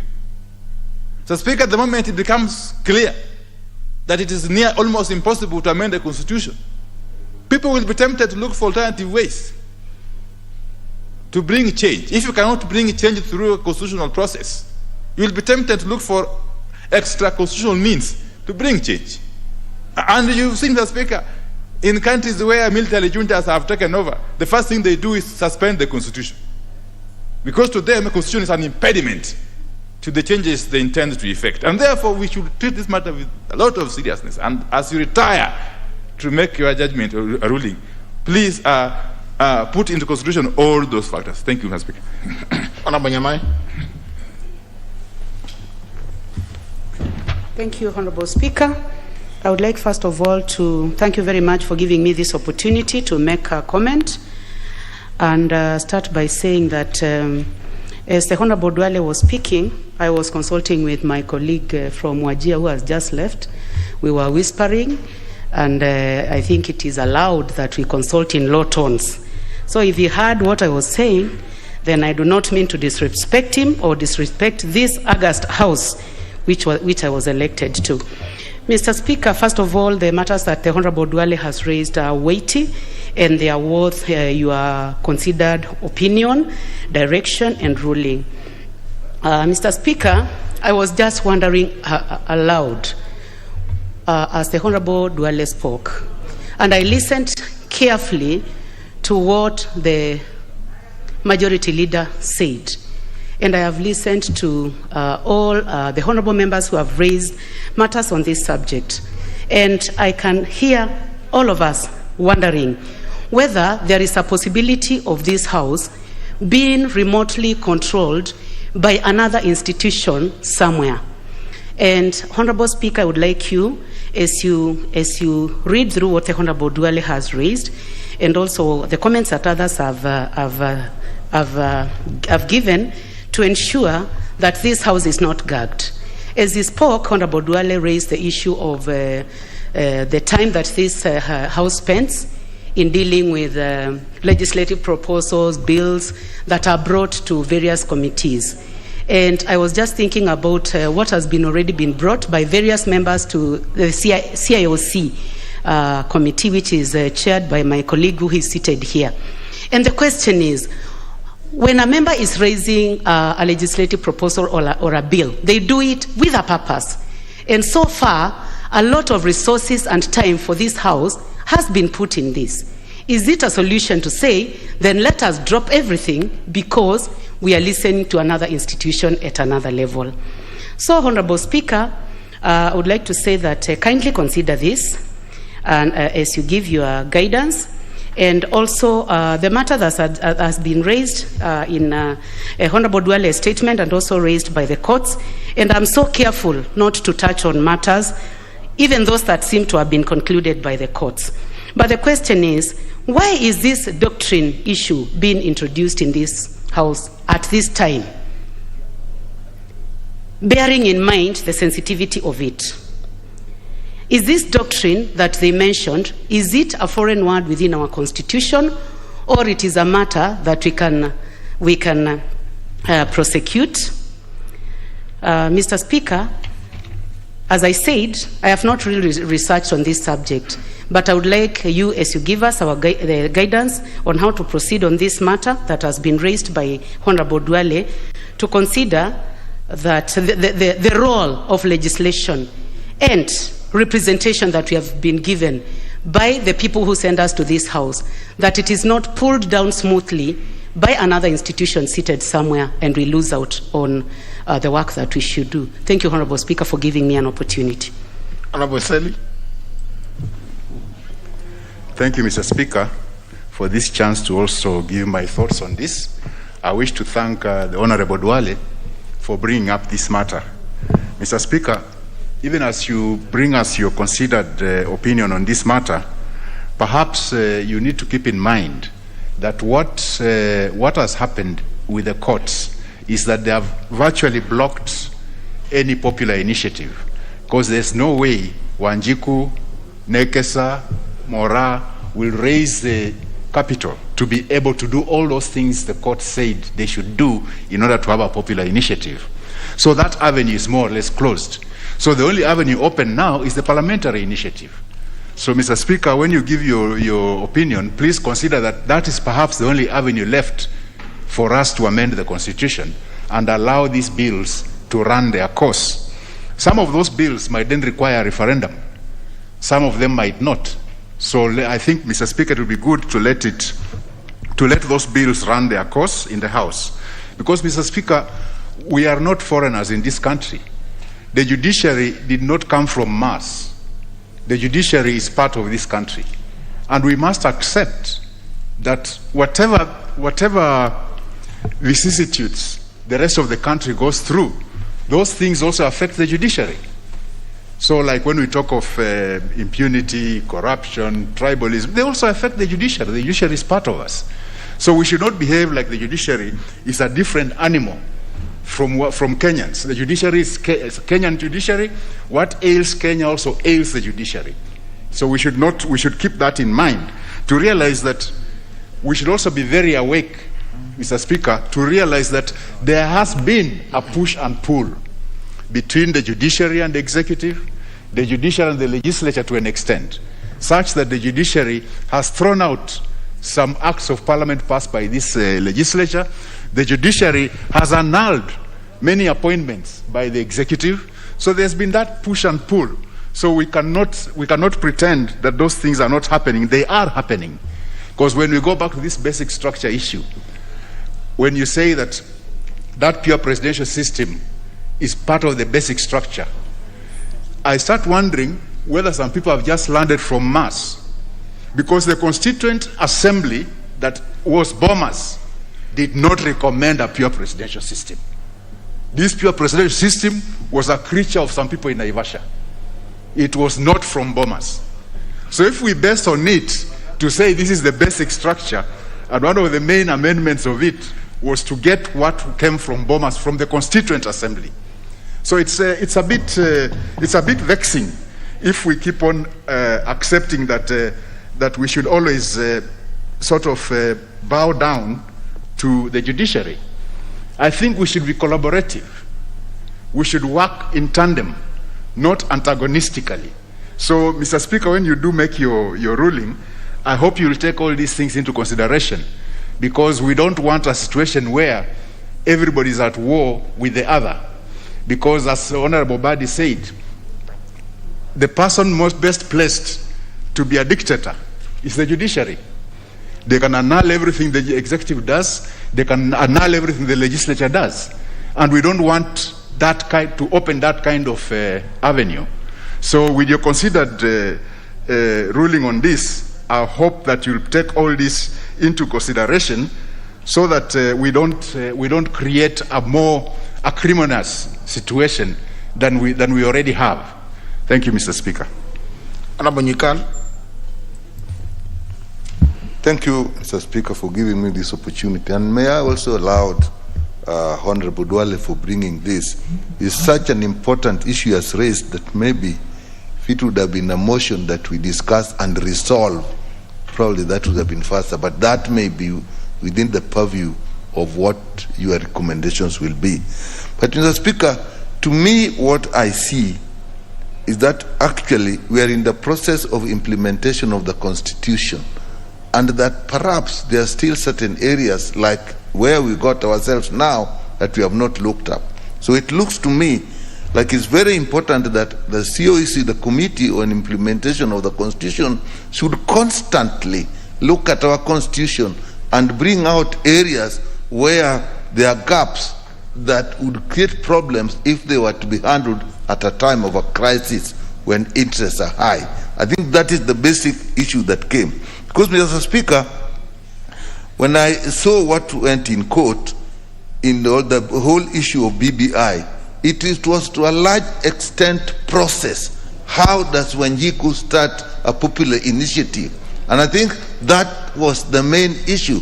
And it has now come, I'm not a lawyer, but it looks like when you have an area where there are no clear letter of the word, then obviously the courts have to make their own decisions, and then it intertracts a lot of interpretations from many people, including non-lawyers. So then we are saying we need to have those clearly stated somewhere. Mr. Speaker, it's also sad because when you get to that issue, that situation, then the contents of the issue, such as the contents of the BBI, gets lost in the process. And once that happens, then the whole process gets politicized. And it is now easy to see it in terms of pro and against instead of the content of what is being discussed. So, Mr. Speaker, the only content I saw here was the doctrine of basic structure. But this word has become so popular. I'm not a lawyer, but it has become so popular. It's so romantic that it looks like something that if you touch, you can't touch it. I cannot imagine myself also that the people will come together, create a constitution, and then they are told, this constitution you created, even you can't touch it. How can that be? I think even in our constitution, the provisions that said, if you want to do this, this, and this, you go through a referendum, to some extent really gave what those the basic structure are. And that is probably what we should have used. Having said that, Mr. Speaker, I think when you are bringing your guidance, I think go beyond the issue before us and look at the whole issue of these great constitutions we have, and keep seeing which areas do we need to look at as we implement it. Even if you think every day, even the functioning of government, the relationship between the county and the national government, we constantly find ourselves where we are not clear what should be done.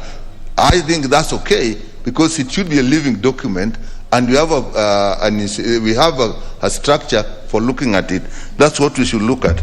Now, this issue, I also think that as you go around it, Mr. Speaker, as you go give us guidance, I personally think that we should actually let the process go to the Supreme Court. My argument for that is, let us hear what the judges are saying, what they said in the High Court, what they are saying in the Court of Appeal, and what they are going to say in the Supreme Court. We then take all those issues that they're bringing, and they will guide us as a house to then get the constitution, the processes and the procedures that we need. Thank you, Mr. Speaker. Honorable Kioni. Thank you, Mr. Speaker. For the opportunity to say one or two things, I want to open my statement by reading what Justice Fatuma said. If amending the Constitution is too difficult, it may lead to revolutionary tactics to bring about changes. Those who make peaceful revolution impossible will make violent revolution possible. Mr. Speaker, at the beginning of this term, with your permission, we went and visited Brazil as a committee of CIOC. Sorry. And our experience in Brazil is something that we need to learn from us as members of this House and also as a country. They have a constitution that is by and large similar to ours, even in terms of age. But they ran into a problem. And the problem they ran into, they are trying to get out of it now. And the problem they are into is that the country is no longer controlled by the executive or the legislature, but by the judiciary. And they are trying to get their way out of that control by the judiciary. These are not tales. These are things, they are not things you are guessing around. They are things happening in a country that we visited as members of parliament. And the mistake that they made was that they allowed the judicial overreach. Today in Brazil, the judiciary can arrest even a member of parliament from the floor. They can start a case against the president at any time. And these are issues that we need to be aware of and issues that we need to be careful about. Mr. Speaker, yesterday we were out in Turkana as Turkana County, Rodwa. I see my colleague Yusuf, Member of Parliament for Kamkuji. And we were having public participation on a constitution amendment number 40. And the opening statement from one of them there is that we want everybody elected, including chiefs. If you allow me to say it in Kiswahili, kila mtu apigiwe kura. And you know that while we didn't get to the depth of that statement, but you could see that's a fundamental statement coming from an ordinary person out in the county of Turkana. What informs him to say that he wants everybody voted for? It's something that we may want to go back and ask him why, but we didn't have that time. Article 94 of our constitution, I know members of parliament keep saying we have three functions, and it is true we have the three functions. But Article 94 also seems to add another function, and that is protecting the constitution of 2010 has been given to to members of parliament. Parliament has the role of protecting the constitution. I've gone through the functions of the judiciary. Theirs is to interpret. And Mr. Speaker, it is important that we understand that if we are the ones to protect the constitution, it's unimaginable that somebody can then think that we have to go to the judiciary every time we want to deal with the constitution or amend the constitution, for them to allow us to do what we are supposed to do, including amending the constitution. So, Mr. Speaker, this ruling that was given, and it is useful because it has helped us to get into a lot of debate. I was involved in the making of the 2010 constitution at one stage or another. I cannot remember anywhere where we all wanted to have eternal crosses that were eternal, like the Bible. You cannot rewrite the Bible. The Bible was written by God, by Jesus, and you cannot rewrite it. So when you talk of eternal crosses, it's like we give ourselves crosses that we can no longer touch. We will all die with the way they are written. I don't remember that kind of a discussion, where we give ourselves articles in the Constitution that we cannot amend.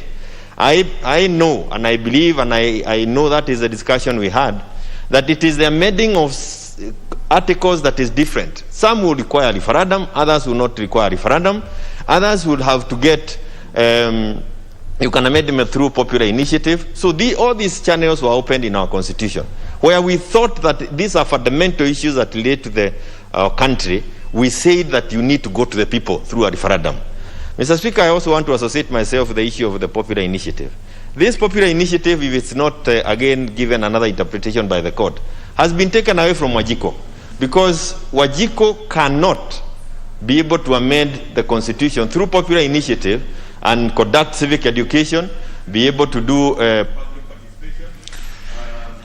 Honorable Kioni, I will give you an extra minute because I also want you to tell the House where the referendum bill is.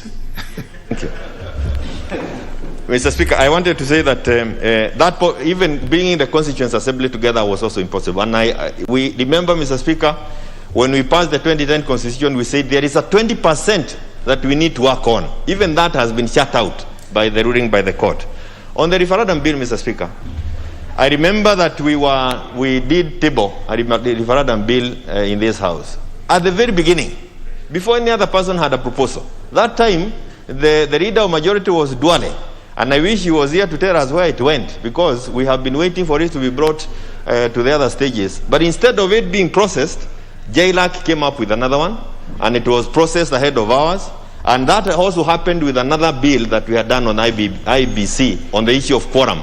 So when I hear the court talking about quorum, I know also that those individuals who made it impossible for us to process those bills, and perhaps they're rejoicing because now they seem to have caused us. So, Mr. Speaker, I'm saying, as a committee of CIOC, we worked on those two issues that the court talked about. IBC quorum, and we finished with that bill, and also the issue of the referendum bill. And we went through public participation. They are in the process. They should have been brought to the floor to be processed. That was way before Kimunya came into office, for those who want to talk about it. I wish Duare was here to tell us why is it that the House Business Committee never prioritized them. I thank you, Mr. Speaker. Honorable Akoth. Thank you, Mr. Speaker, for giving me this opportunity. And Mr. Speaker, I want to thank Honorable Duale for raising this issue. Mr. Speaker, let me start by saying that I very respectfully and honorably disagree with the courts, especially on the issue of the basic structure. Mr. Speaker, I want to say that just the way the country has given us this opportunity to legislate as members of parliament, we have also given honorable men and women the opportunity to serve us in the judiciary. And when they sit in that position, they sit as a few honorable men and who will give their views, which may differ from our views. And I speak with authority, Mr. Speaker, as also a lawyer.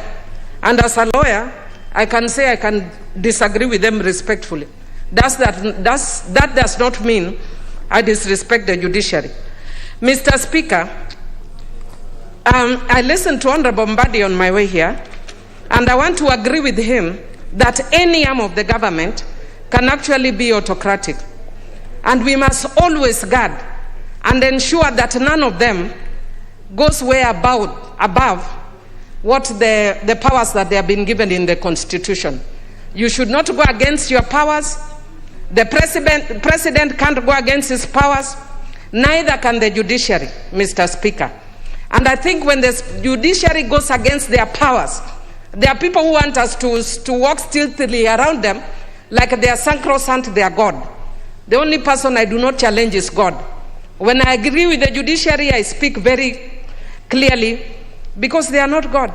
Even when I disagreed with the president, I say very clearly because it's not God. And if I disagree with you, Mr. Speaker, I will say clearly because you are not God. The only person I may disagree with, but I will not say, is God. And Mr. Speaker, I want to say, yes, I may disagree with God, but I may disagree, but I will not say because it's God.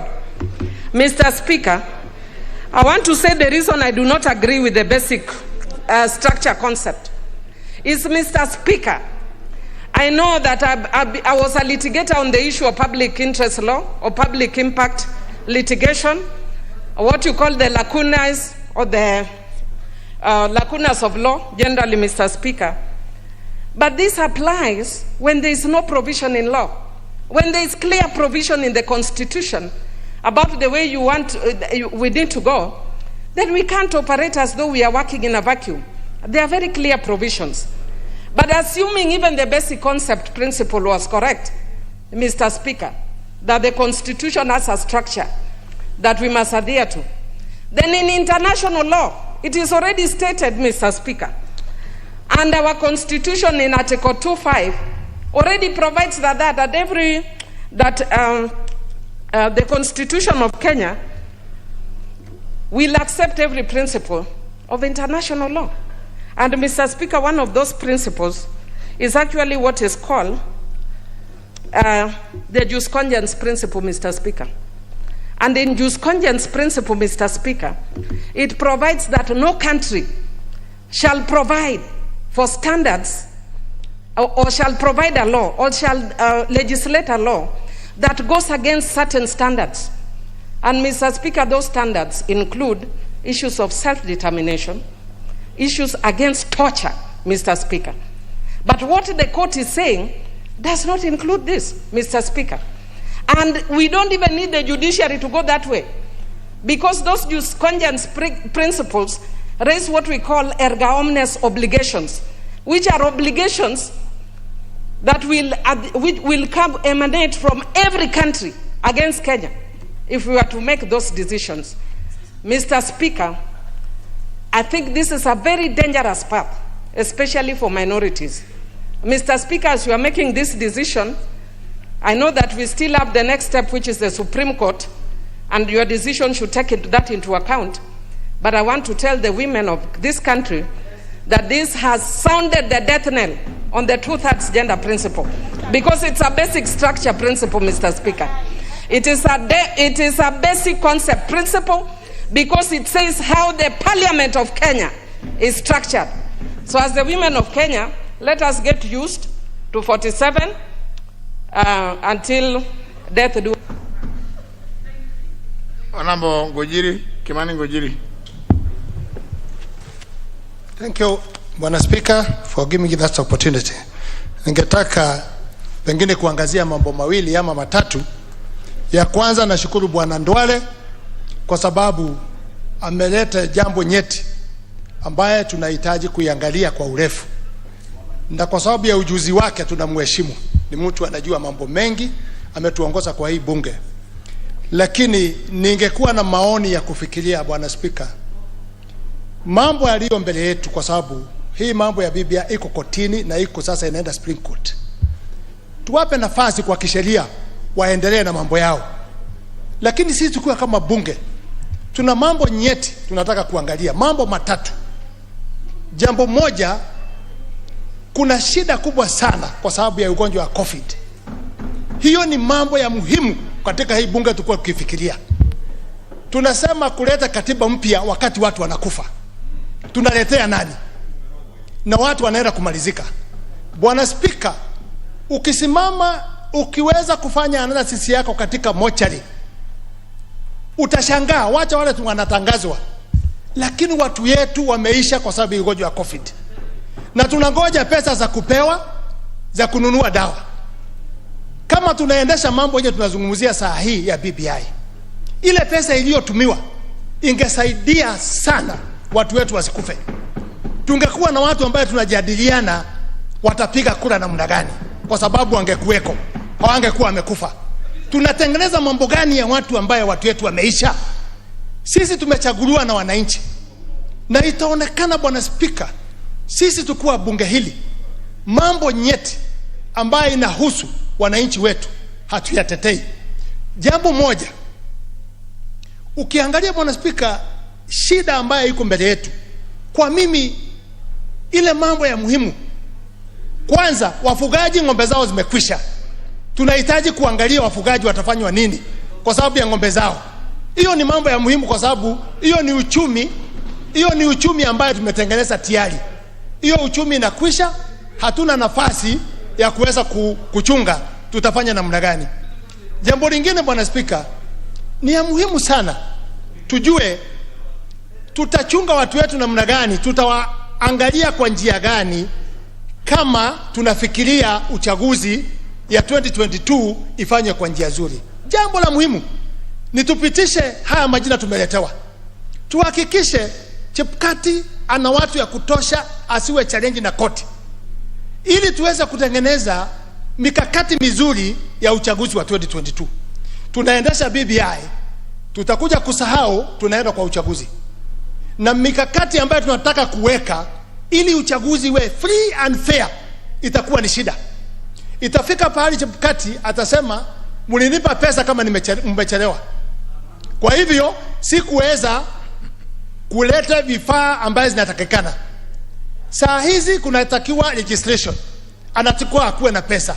Jambo hili ndio tulikuwa tunajadiliana kuona tutasaidia namna gani uchaguzi wa 2022 uwe ni uchaguzi utakubaliwa na pande zote. Kwa hivyo ni ya muhimu sana, wabunge wenzangu, tufikirie sana mambo iliyo mbele yetu. Mambo hii ya BBI wacha iendelee na koti, ikimaliza tutajadilia.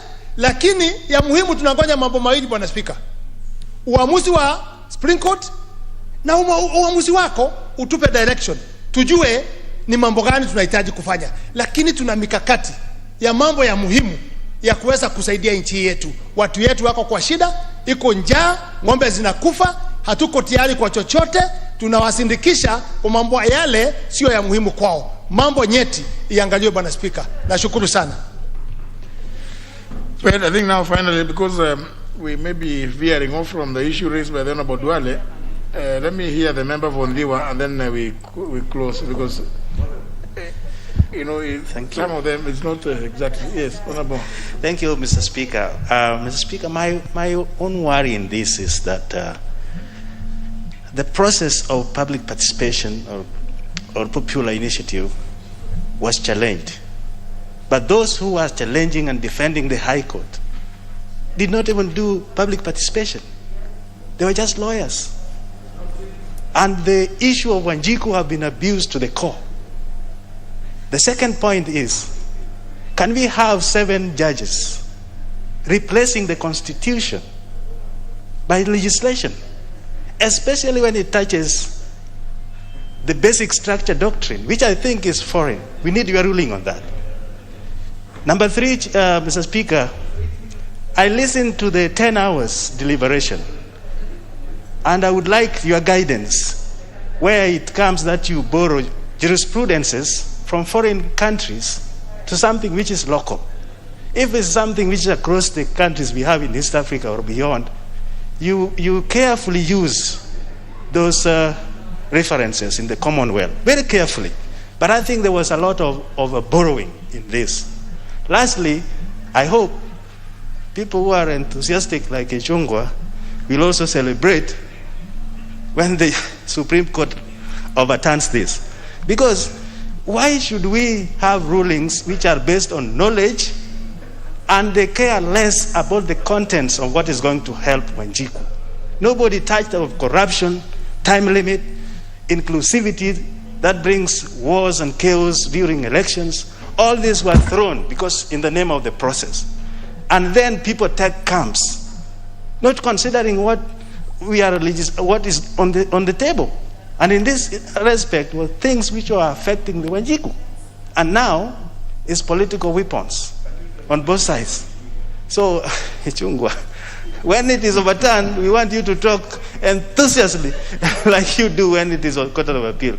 Otherwise, your ruling will be very of good of importance, guidance, Speaker, especially of this basic structure doctrine, which I really disagree with. Because as it stands now, Speaker, it means that for this House, even to change the Constitution, we will have to get the court's permission. But we represent the people, we don't represent anyone. That's why I agree when it is said, then let everybody be elected, so that when you talk authority of the people, not just sitting on a bench and making amendments, which is very difficult, even for this House. So, lastly, I think this House has to stand, whichever way, for the progressive constitution. Because as it is now, if it has to die with those 20% deficiency, we are not going to move as a country. Thank you, Mr. Speaker. Now, honourable members, let me just make this.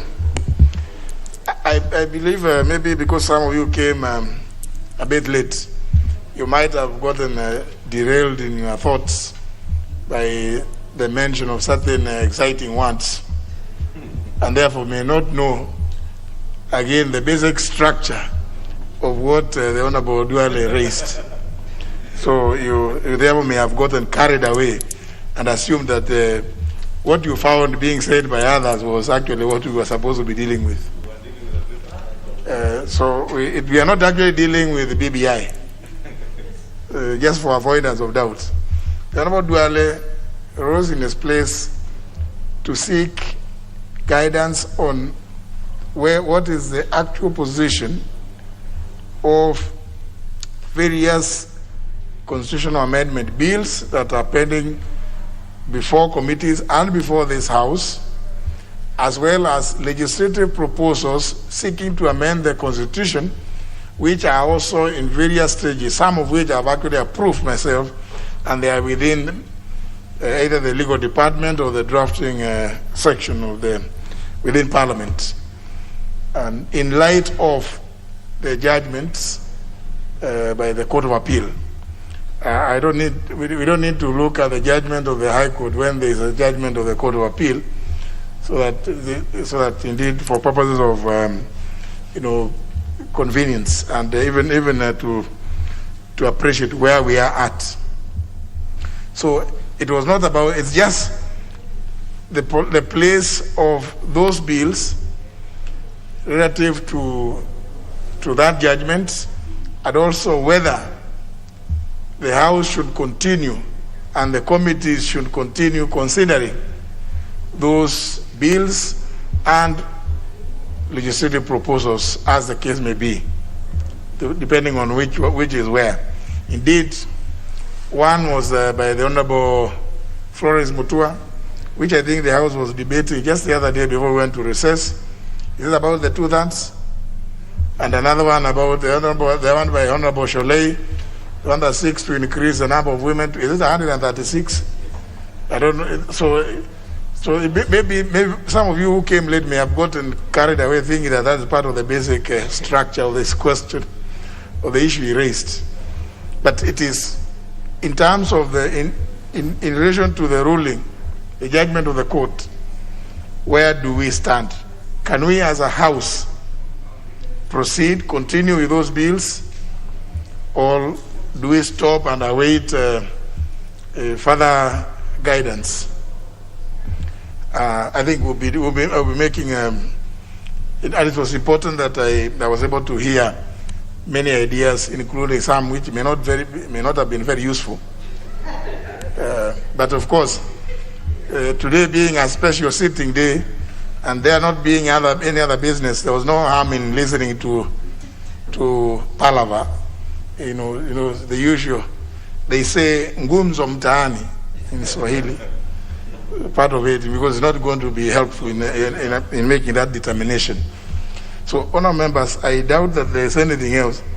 Honourable Ishungwa, a point of order. So, please, with regard to this issue of what was raised by the Honourable Duale, I think let's just rest it at that point.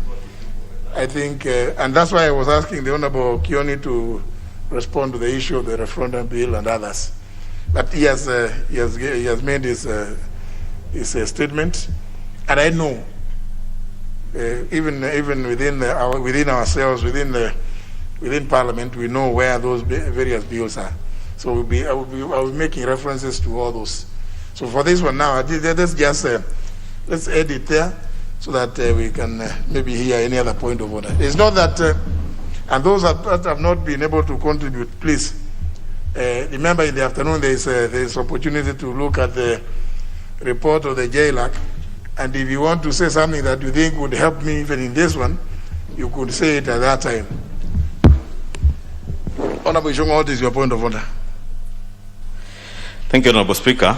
I rise under Standing Order number 83 to raise a matter relating to the Standing Order 218, which provides that a committee should be limited to its mandate, and unless a matter has been referred to them by the House on a motion or by the Speaker, or indeed by way of a statement or question sought in the House and Standing Order 195 providing for attendance of non-members. And you are aware, Honorable Speaker, that by practice of this House, that sittings of the House take priority over any sittings of a committee. And Honorable Speaker, this, even being a special sitting, of course, takes precedence over other sittings, even those of committees. Honorable Speaker, again, as you have previously guided and in line with our standing orders, unless a committee is meeting while the House is sitting, with your permission. Honorable Speaker, I raise this issue because I am aware that currently the Committee on Security is holding a meeting, Honorable Speaker.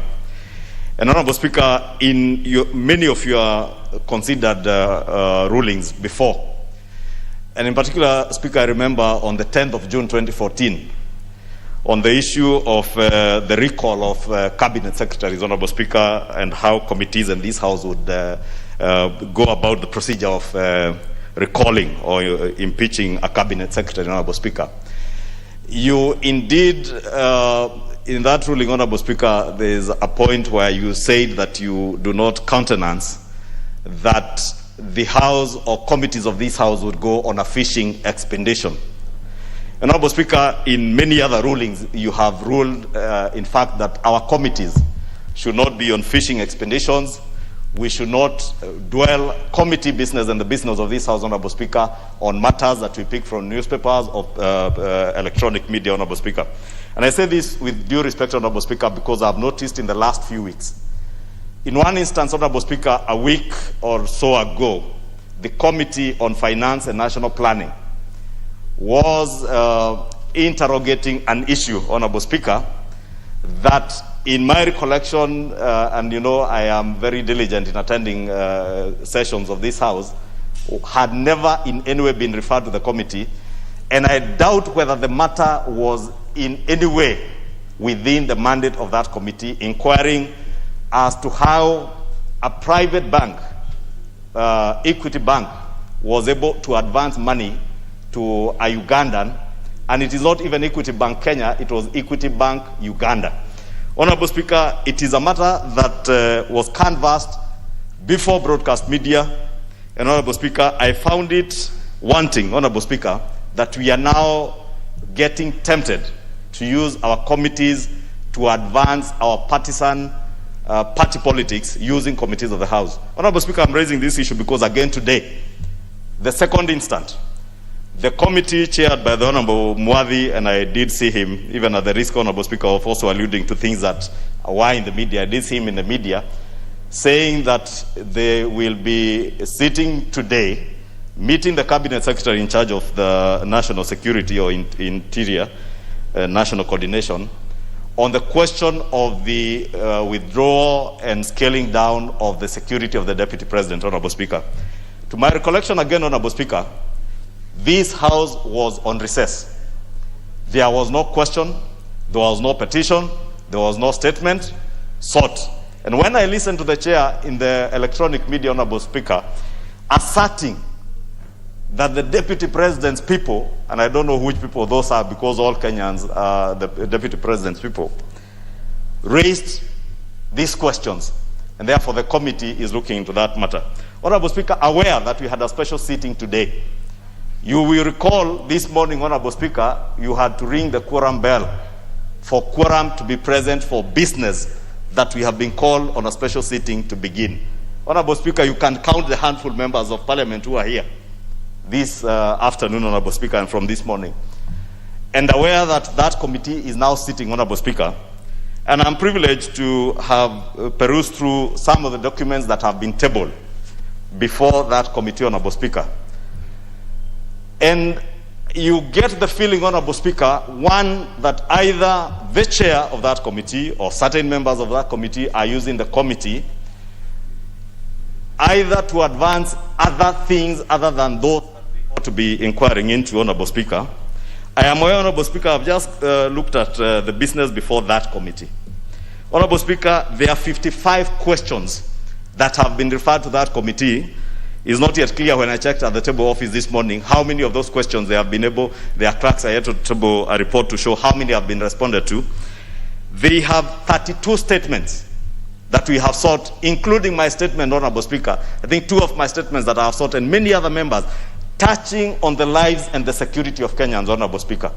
Some that touch on banditry issues in the counties of Samburu, Laikipia, Turkana, that members, and the recent skirmishes that were there in Marsabit, Honorable Speaker.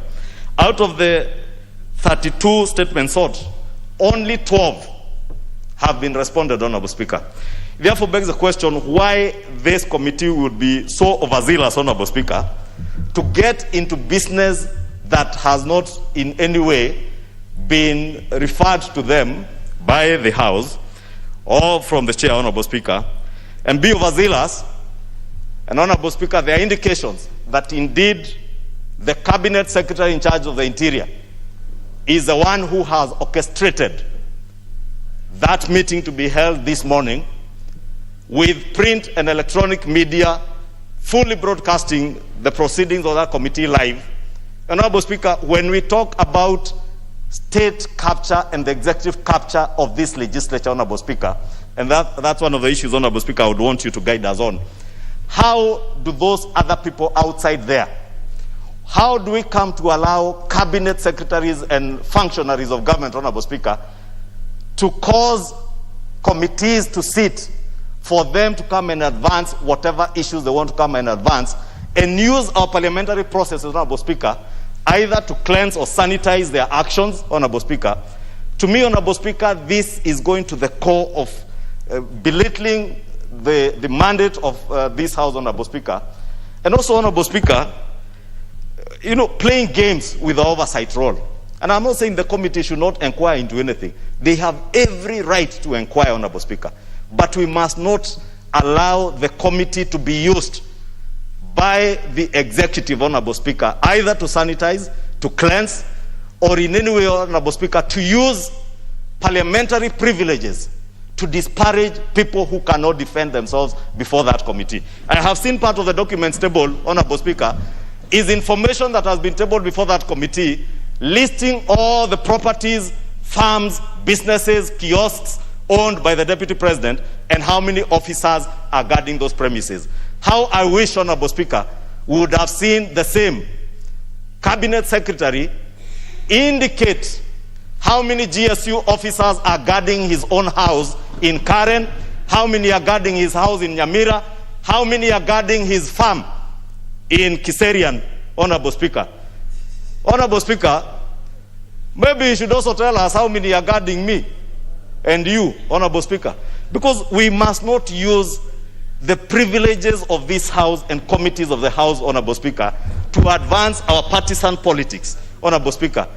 We are all members of Parliament. We have the liberty to raise issues before this House, Honorable Speaker, like I am raising today. But I must not use this floor, Honorable Speaker, to disparage even those that I believe are thieves, those I believe that have stolen from KEMSA, those that I believe have stolen children's land in Ruaraka, Honorable Speaker. I must not use this floor. But, Honorable Speaker, what I want you, Honorable Speaker, to give us a very considered ruling on, Honorable Speaker, are pertinent issues. One, who sought the matter to be inquired into, Honorable Speaker, because as far as I'm aware, Honorable Speaker, the matter that had been sought was by Senator Cherargei in the Senate. I do not know how now the two houses are working, Honorable Speaker, that a matter can be raised in the Senate and the Committee of the National Assembly starts an inquiry into it, Honorable Speaker. Two, the committee, Honorable Speaker, as I said, has 32 statements, 20 of which are yet to be responded. Was it priority for this committee to belittle issues that concern on the security and the lives of Kenyans that have been raised by members of Parliament? I remember how Honorable Russ, Honorable Speaker, and you remember, and members from Isiolo and Marsabit have been crying out on this committee, Honorable Speaker, and many a times the chair of the Security Committee asserts that the CS, the Interior, was not available, but today, on his own prompting, he's available with full broadcast media, Honorable Speaker. Three, Honorable Speaker, there are over 55 questions that have been put before this committee. Maybe the clerk to inform the House and you, Speaker, how many of these questions have been responded to, and why the committee is not according these matters priority over those issues that are being brought to them by cabinet secretaries. Again, Honorable Speaker, I would want to know, are there any members who are not members of the Security Committee who had written to the committee asking to be allowed to attend the sittings of that committee during this particular matter, under Standing Order 195? And if so, who are those members, Honorable Speaker? Lastly, Honorable Speaker, as I said, since the business of this House takes priority, and today is a special sitting day, Honorable Speaker, maybe you could consider, and I know maybe it may be too late now because it's already 12:30, I had sought you to consider suspending the matter that was under consideration by the committee so that members would focus on the issues that the Leader of Majority, called the House back to address during this special sitting.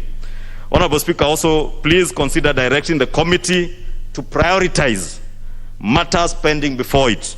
And I mentioned particularly, Honorable Speaker, a statement that I had sought and a question that I had sought from this committee, and those of 20 other members who have statements, and the 55 questions, Honorable Speaker, that are before that committee, before embarking on these headline-chasing matters that only end up embarrassing this House, Honorable Speaker. And I must again reiterate that we are honestly embarrassing this House when we allow members of the executive, be it a cabinet secretary or principal secretary, to use committees of this House and the media, Honorable Speaker, to come and use parliamentary privileges, Honorable Speaker, to say things about people who will not sit in that committee, Honorable Speaker. And again, more importantly, Honorable Speaker, if the committee is not inquiring into a matter that has been referred by this House, Honorable Speaker, automatically it means that matter, there is no report that will be tabled in this House for us to be able to interrogate the issues that are being said in that particular committee. And that is the tragedy I saw with the Finance and National Planning Committee, where people go on a fishing expedition to the extent, Honorable Speaker, of saying very disparaging things against a head of state of a friendly nation, the President of the Republic of Uganda, who had tweeted that the Ugandan had gotten assistance from Equity Bank. And I know maybe Honorable Gladys Wanga, being the chair of that committee, may be very averse to fishing expeditions. But on finance matters, Honorable Speaker, I can tell you it is possible for the Equity Bank Uganda to organize syndicated loans to an individual or an organization in Uganda to the tune of 15 billion shillings. But it may not be possible, even with the capitalization of Equity Bank Uganda, to be able to lend as an institution. And when the chairman uses the media in that sitting, particular sitting, Honorable Speaker, to ask how is it Equity Bank is lending to Ugandans and not Kenyans 15 billion shillings, without allowing the people to enjoy, or rather to get information that indeed, even in Kenya, probably Equity Bank, Honorable Speaker, and maybe being one of the big banks, and even KCB, Honorable Speaker, may not give you a loan of 15 billion shillings singularly, Honorable Speaker. They do it just like insurance company reinsure collectively through syndicated loans, Honorable Speaker. And therefore, we must not use, Honorable Speaker, you may advise the member shouting points of order that I'm on a point of order. I know the member for GEM is new in this House, but it may have taken him a bit longer to learn that when one is on a point of order, Honorable Speaker, you allow them to finish on my point of order, and they are at liberty, Honorable Speaker, to raise the issues that I'll be raising. Honorable Speaker, I therefore want to beg that you give us direction, one, whether we should be using our committees to go on fishing expeditions.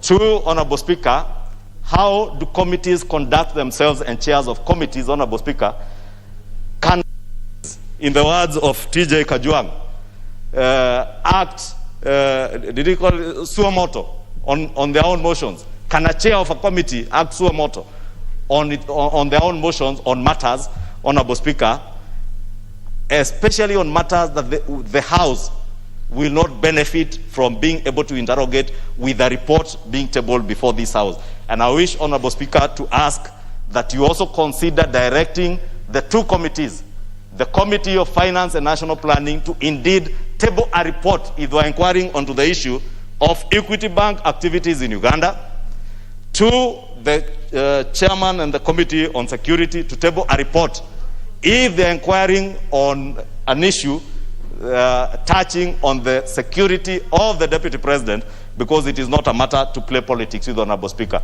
And Honorable Speaker, allow me lastly to ask those in the executive not to use this House or committees of this House to sanitize and cleanse their deeds or misdeeds in government, Honorable Speaker. If you want to offer information on the Speaker, Honorable Speaker, I think you should be able to bring a petition or a motion before this House, a question or a request for a statement, and you'll be able to inquire on things relating to anyone. Thank you, Honorable Speaker. No, members, that's not, he rose on a point of order, and he wasn't seeking, he wasn't seeking your views. No, members, let me just for avoidance of doubt, the Honorable Ishongwa decided to rely on standing order number 218. Honorable Kioni, you cannot sit. Honorable Kioni, you cannot be sitting. The Honorable Odhiambo, I am on my feet. How long? For avoidance of doubt, that is actually being out of order, Honorable Kioni. Honorable Kioni, you cannot sit there and start shouting that you're on a point of order. Which point of order? Who gave you the leave to say you are on a point of order? You cannot. He has risen, he stood in his place, citing standing order number 218. Honorable Ishongwa cited standing order number 218, but overlooked standing order number 216, which deals with the mandates of committees, departmental committees specifically. And more particularly, subsection 5 of standing order number 216 states that the functions of a departmental committee shall be to A, investigate, inquire into, and report on all matters relating to the mandate, management, activities, administration, operations, and estimates of the assigned ministries and departments. In doing this investigation, the committees can act, they are at liberty to act without seeking authority from the House. Suo motu. The next is, the committees also have a function to study the program and policy objectives of ministries and departments and the effectiveness of the implementation. Study and review all legislations referred to it.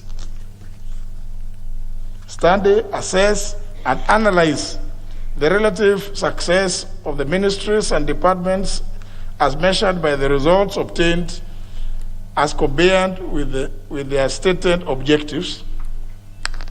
And more importantly also, investigate and inquire into all matters, this is important, all matters relating to the assigned ministries and departments as they may deem necessary and as may be referred to them by the House. But on their own, committees are not limited. I think with regard to what the Honorable Ishongwa has raised, rather than me go to wait to do a communication on this, because all committees have been doing, you go to the fourth schedule, the areas you cover, the activities of the various ministries and departments. you're at liberty. You don't have to come here to say that we want to go and find out whether people are doing irrigation. No. The Ministry of Water, whether it is doing irrigation in which part, that's your mandate. You don't have to come here to, all you need to do is to ask the clerk's office to facilitate you to go and find out who is being supplied with electricity, last mile connectivity, all such like things. You don't come to the house. It's just for the clerk's office to facilitate a particular committee.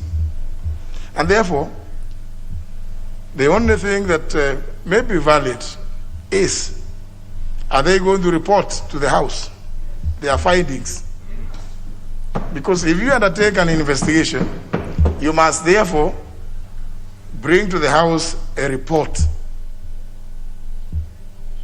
So the Committee on Administration and National Security, the Committee on Finance, they are put on notice that they must come and bring a report here of their investigations and inquiries. And if they want to travel to Uganda or to Kaksingiri, the Honorable Millie Odhiambo can facilitate the Kaksingiri visit. But let them, I think and if they want to go to see, if they want to see the farms, I can facilitate. Yes, the Honorable Ishongwa will facilitate, and any other person. Yes. But I think the point I think the Honorable Ishongwa was raising, more importantly, is please, committees, stick to your mandate. And when you do so, if you make inquiries like those ones, bring a report to the House. Let the House benefit from your inquiries and investigations, if at all, as long as they are well-founded. But also, of course, the committees should give us their schedule of activities. And I think the further point is the one on the various statements that have been requested by members. When you have those functionaries appearing before you, you ought then also to take advantage to place before them those questions and requests for statements which have been filed with them, so that they can respond also at that time, and invite the members who either ask the questions, because it can't just be one. But I think I would want to discourage committees from kowtowing to other forces outside of the House. You can only kowtow to the dictates of the House, because you are a committee of the House. So that when people write to you, people should not write to you and express desire to appear before you. To do what? Because you never know what they are going to do, what it is that they may want to. You may need to interrogate why they want to appear before you. Is it to entertain you with stories, or what is it? But if you are genuine and you want to inquire into a matter, please go ahead and do it within your mandate. But also, please let the House benefit from that investigation or inquiry through a report tabled before the House.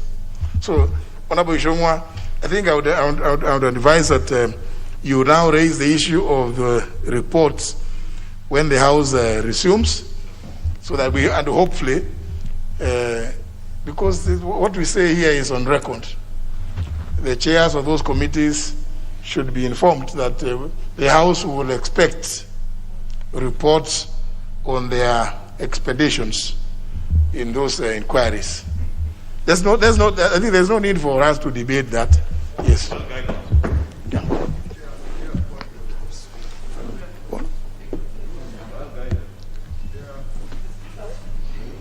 It's not on the same matter, Honorable Nyikal. Guidance on exactly what you say. Chair, I think you have given guidance as expected.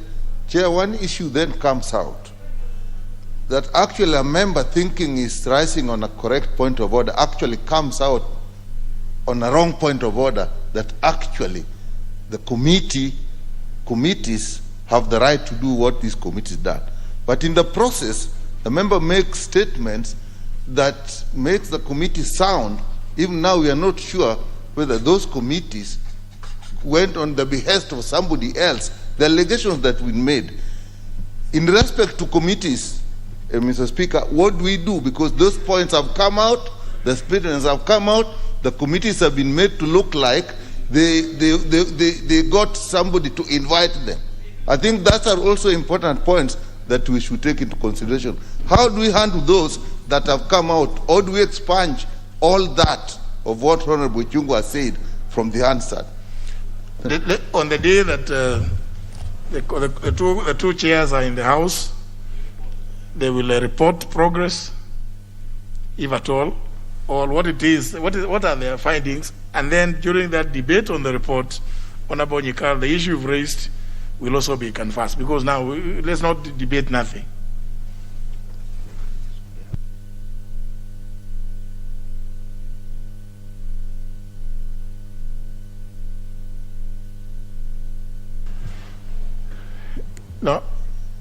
No more of the business that was to be transacted.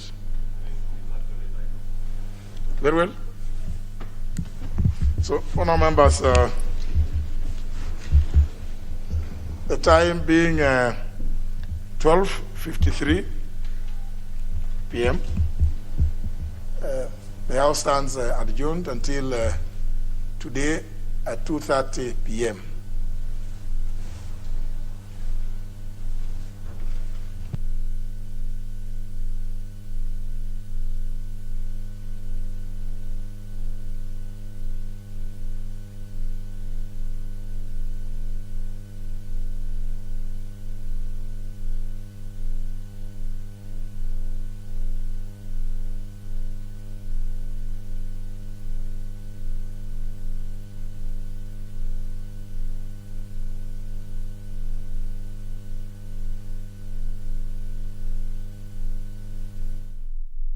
Scenes there from the floor of the House of the 12th Parliament there, where the conversation on the special sitting that is currently underway at the County Hall mini chambers, where Interior Cabinet Secretary Dr. Fred Matiang'i alongside PS Karanja Kibisho as well as Hilary Mtiambai and DCI boss Kenoti are facing the National Security and Administration Committee over changes in the Deputy President William Ruto's security detail.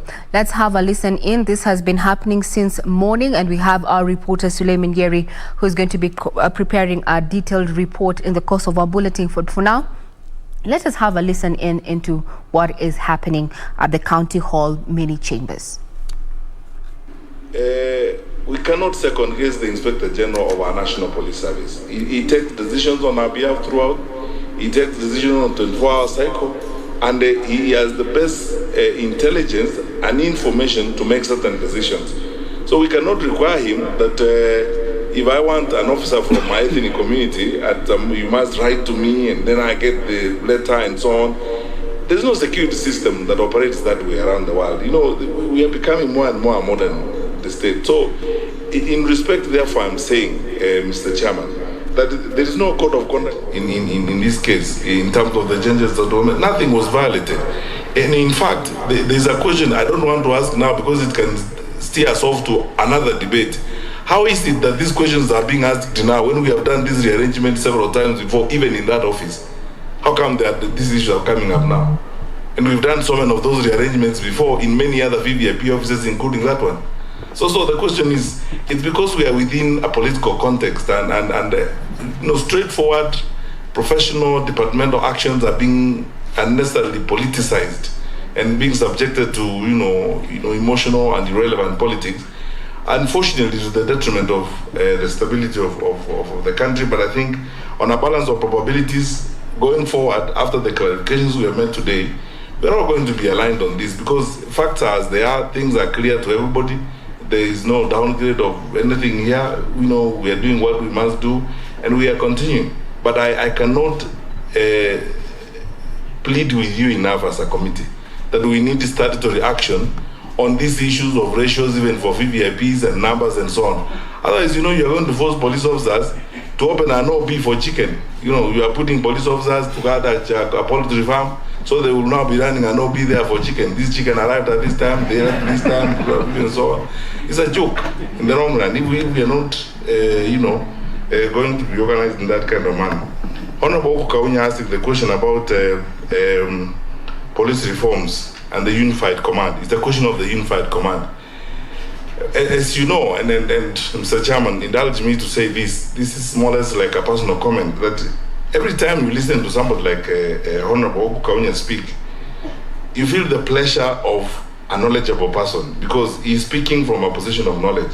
If people were debating these issues from that kind of position, we wouldn't even be having this kind of hullabaloo around the country of this. Because you see, the quest for unified command was intended to make police effective, efficient in the delivery of service, but also again to grow our capacities to deal with our dynamic challenges in the security sector. That is why, for example, when we came up with an all-women commando team, that is now making headlines and doing us great stuff, is because we wanted to have this integrated, prepared, because there are circumstances where we need to deploy special units of that kind, as it were. The unified command is a journey, Honorable Kaunya. It is not going to happen in 1 year or 2 years or 3 years. Even we internally are having a debate, because since 2018, when His Excellency the President directed this and began this phase of working on a unified command, we've worked on this for about 3 years, and sometimes we step back and ask ourselves the question, is it working well for us? For example, how does it relate to Ngao? And how does it relate to deployment? Is it interfering with what we are doing? The questions abound. But we are just about to begin reviewing, the implementation of this for the last 3 years. I know issues will come up, or some things we need to change, as it were. But it is a journey, it's something we're working towards. But now, and I think that's what you are referring to, because of that unified command, it is much easier to integrate the various units and various formations to get them to focus on a task at one time. If we have a challenge, for example, at a particular border point, we actually can pull together, for example, ASTU, QRT, Border Patrol, and the GSU, even if it's contingents of, the G company, and deliver on the assignments that we have. That's exactly what we are doing right now in Laikipia, where we are forcing a challenge. And our GSU commandant was briefing us this morning about his approach, and you can see clearly that because of that unified command approach, we are moving more towards being much more effective in terms of responding to the present challenges that we deal with. But it's a journey, and because you are our committee, when we do the assessment and the evaluation of what you have done, we'll bring the report to you and we'll discuss it with you. And many of you come from this background, will have an opportunity to comment about what we need to do more and what we need to do better to strengthen ourselves, as it were. Is there a gap in the law in terms of business and public officers? The answer is yes. And as I've said, you can see the conflict that we are dealing with.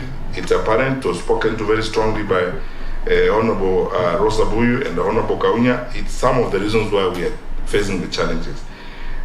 Honorable, the late Sergeant Kenei came from the AP, and he was part of the staff, 40 strong personnel from the AP at the Arambe House Annex, which is the office of the Deputy President. I think that's a direct answer, and that is it. Was the DP made aware? This was asked by Honorable Tekla, and I think I answered this question earlier, Mr. Chairman. There is a distinction. There is what you may call a fundamental change, and there is what is routine and quasi-routine. Just imagine if every day you are reorganizing, you are doing deployment. I give you a classic example. Forget about the person of the DP and somebody who occupies the office of the DP. Just let's take a routine office like a regional commissioner. If every time you are doing rearrangement, the Inspector General was doing rearrangement of the police command in Nairobi, he has to keep writing and so on. Meaning it's unnecessarily laborious, as it were, because all of us work in this context and all the actors who are supposed to be there know what needs to happen. There was nothing major that was being done here. And as I say clearly, if we weren't in this political context where we are, no one would even be talking about it. And actually, some of this rearrangement has been done before, even in that office. But it has not raised this kind of hullabaloo and so on. It's just because of the political environment in which we are. And now, anything goes, as it were. Even if it is a simple, straightforward action, it's held hostage by the politics of the day. And then now, people go to town, becomes the subject of funeral speeches and church speeches and so on and so forth. I honestly don't think that, this is something that required that kind of thing. About the Honorable Tekla asked about the Constitution and the security of the Deputy President. I think I've answered this question several times. By law and by tradition, His Excellency the Deputy President is guarded by the Presidential Escort Unit with a special team that is set aside for that particular purpose. Does the current holder of the office have that? I answered that, and I've actually provided the statistics and the figures about who's there. About the followers' stress, Honorable Tekla was asking about people are stressed and the followers are getting stressed. Well, followers get stressed because their leaders stress them. So simple as that. Because the followers, get stressed because their leaders stress them. Because you wake up in the morning and what you're drumming to people is things like this, basically lying to people. You wake up every day, your business is to lie to people, tell them things that do not exist. Lie every day, and you have seen that. You are all here. You have seen that in this country, where you can almost conclude that some people's career is about lying. They will never tell anything truthful. You wake up in the morning and misinterpret things and talk about things that have not happened anywhere. Oh, we are being finished. That's why I said the politics of sympathy addiction. Everything is about sympathy. Sympathize with me. I am dying, I'm being finished. The government is switching off the sun and the moon and so on. If you live that way, then you stress your followers. The stress of your followers is coming from the stress of the leaders. If leaders who are honest with people, addressed issues honestly, and are dealt with matter, why would the followers be stressed? The followers are stressed because of their leaders. That is my view, and that's what I will tell Honorable Tekla. That let people address the issues in a dispassionate manner, in a very clear and objective manner, and there will be no issue about it. Honorable Ngunjiri is worried, so who do we trust when it comes to issues of security and so on? I would like to reiterate this position, which has been made clear by many people, many greater people and greater minds than myself and my colleagues before you this morning. But we are leaders for a season. We have been given an opportunity to make a contribution to our country for a season. We are not going to be here forever. I am, I think, the 12th or 13th Minister of Interior. There will be a 14th, a 15th, and even 64th Minister of Interior in Kenya. While we have the opportunity, we do what is right for our people and what is right for the country. And the formal communications and formal channels of engagement are clear to everybody that we address each other with a measure of respect. But Mr. Chairman, let me say this, and this was spoken to very eloquently by Honorable Kaluma. Nothing will sustain us than protecting institutions that have been created by the Constitution and by the law. And institutions are bigger than all of us. But you see, if you get engaged in subverting institutions and undermining institutions from time to time, it becomes a challenge, as it were. So who do we believe? We will believe formal, proper, truthful, factual communication from an office. That's what we will believe.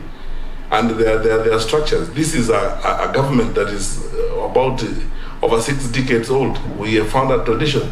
This country has been managed by people since 1963 to this day, and they have established traditions of engagement and how you conduct government business.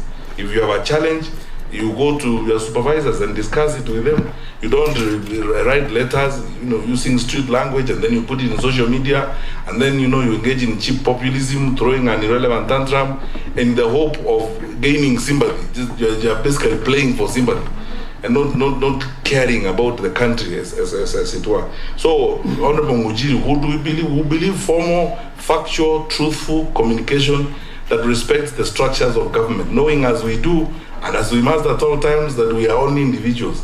We are here today, tomorrow we are gone. And then we must hand over to the generations that come after us the institutions that were handed to us.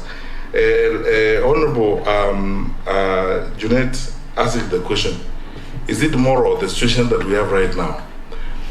I think as a honest public servant, I would be pretending if I didn't honestly say I also don't think it's moral.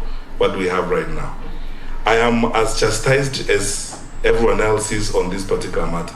And I agree, and my colleagues at the Ministry of Interior and all the heads of the agencies will work with you, honorable members, to look at the law and see how we rectify this situation, so that it may not be abused as we go into the future. Because where there are no regulations, where there are no good controls, the propensity for abuse is huge. And then none of us is whole enough not to be tempted to abuse, discretion, if that discretion is not controlled or discretion is not guided. And then, a situation emerges where you abuse discretion, then you turn around after you abuse discretion and claim sympathy, and so on. So in this particular case, because human beings are human beings, and we are all human beings, and we can make mistakes.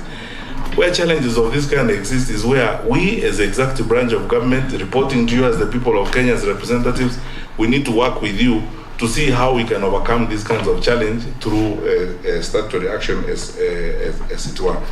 And I think finally, I'm grateful you allow me, Mr. Chairman, to make my final comment. The Honorable Vice Chair asked a question, and the Inspector General has whispered to me here that,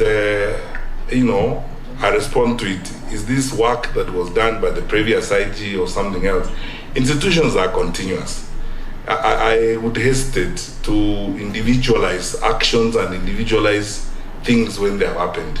Let us now step on to a new order which says we have noticed where the gaps are and the challenges, and now let us learn from them. And I think, if I say so on behalf of my colleague here, the Inspector General, I think that satisfies the situation. Let's not individualize or particularize. Let us now learn from it and come together as a people who love their country and want their country to do better and correct the mistakes that have been done. I would like to stop there, Mr. Chairman, unless you'd like me to make a closing remark. Yes, I for avoidance of doubt, I wanted members so that we are clear. You will, so that we are clear, and we are just doing the final remarks now. I'll give you, Honorable Vice Chair. But I wanted so that we know the provisions of Standing Order 195, which is very important, so that we don't look like we don't want to give our colleagues space to speak, so that we follow the process the way it's supposed to be.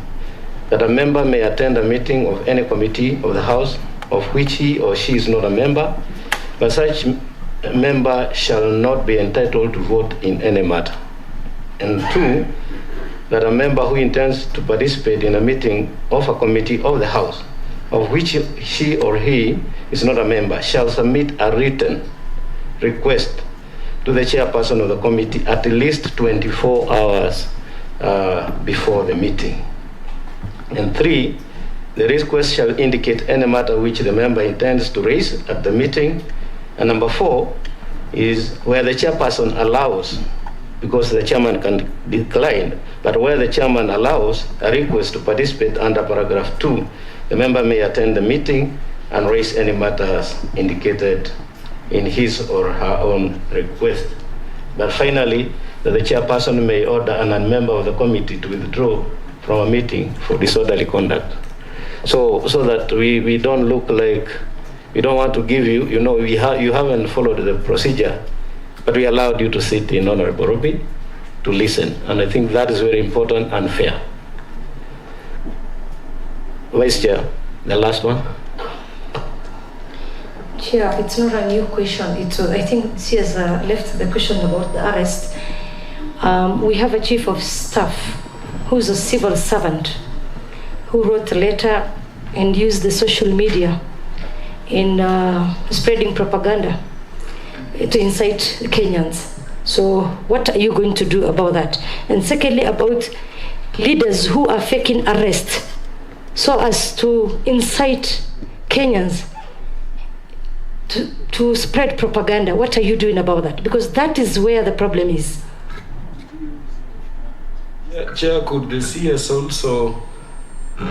Order. You did not ask to speak. I beg you, Chair, just in his last comments. Yes. Because this is something which has disparaged the stature and the standing of the officers serving in administration police service, could I be in order, Chair, to request the CS that in his closing remarks, he puts a word of reassurance, not only to those officers, but also to Kenyans, that indeed officers serving under our administration police service have the best training, if not better than any others we are thinking about. They need that assurance. They are very disheartened by this politics. Very well. Chair, before you give, it's like my question escaped the CS, Chair. Which was? About the numbers. Okay. You will pick up that together with your final remarks and what I'm just about to say. Members, this matter is in public domain. We are even aware that a senator had written to the Speaker of Senate to recall Senate to discuss the matter. But I think this is the most appropriate committee to discuss it, and that is why we are on top of things.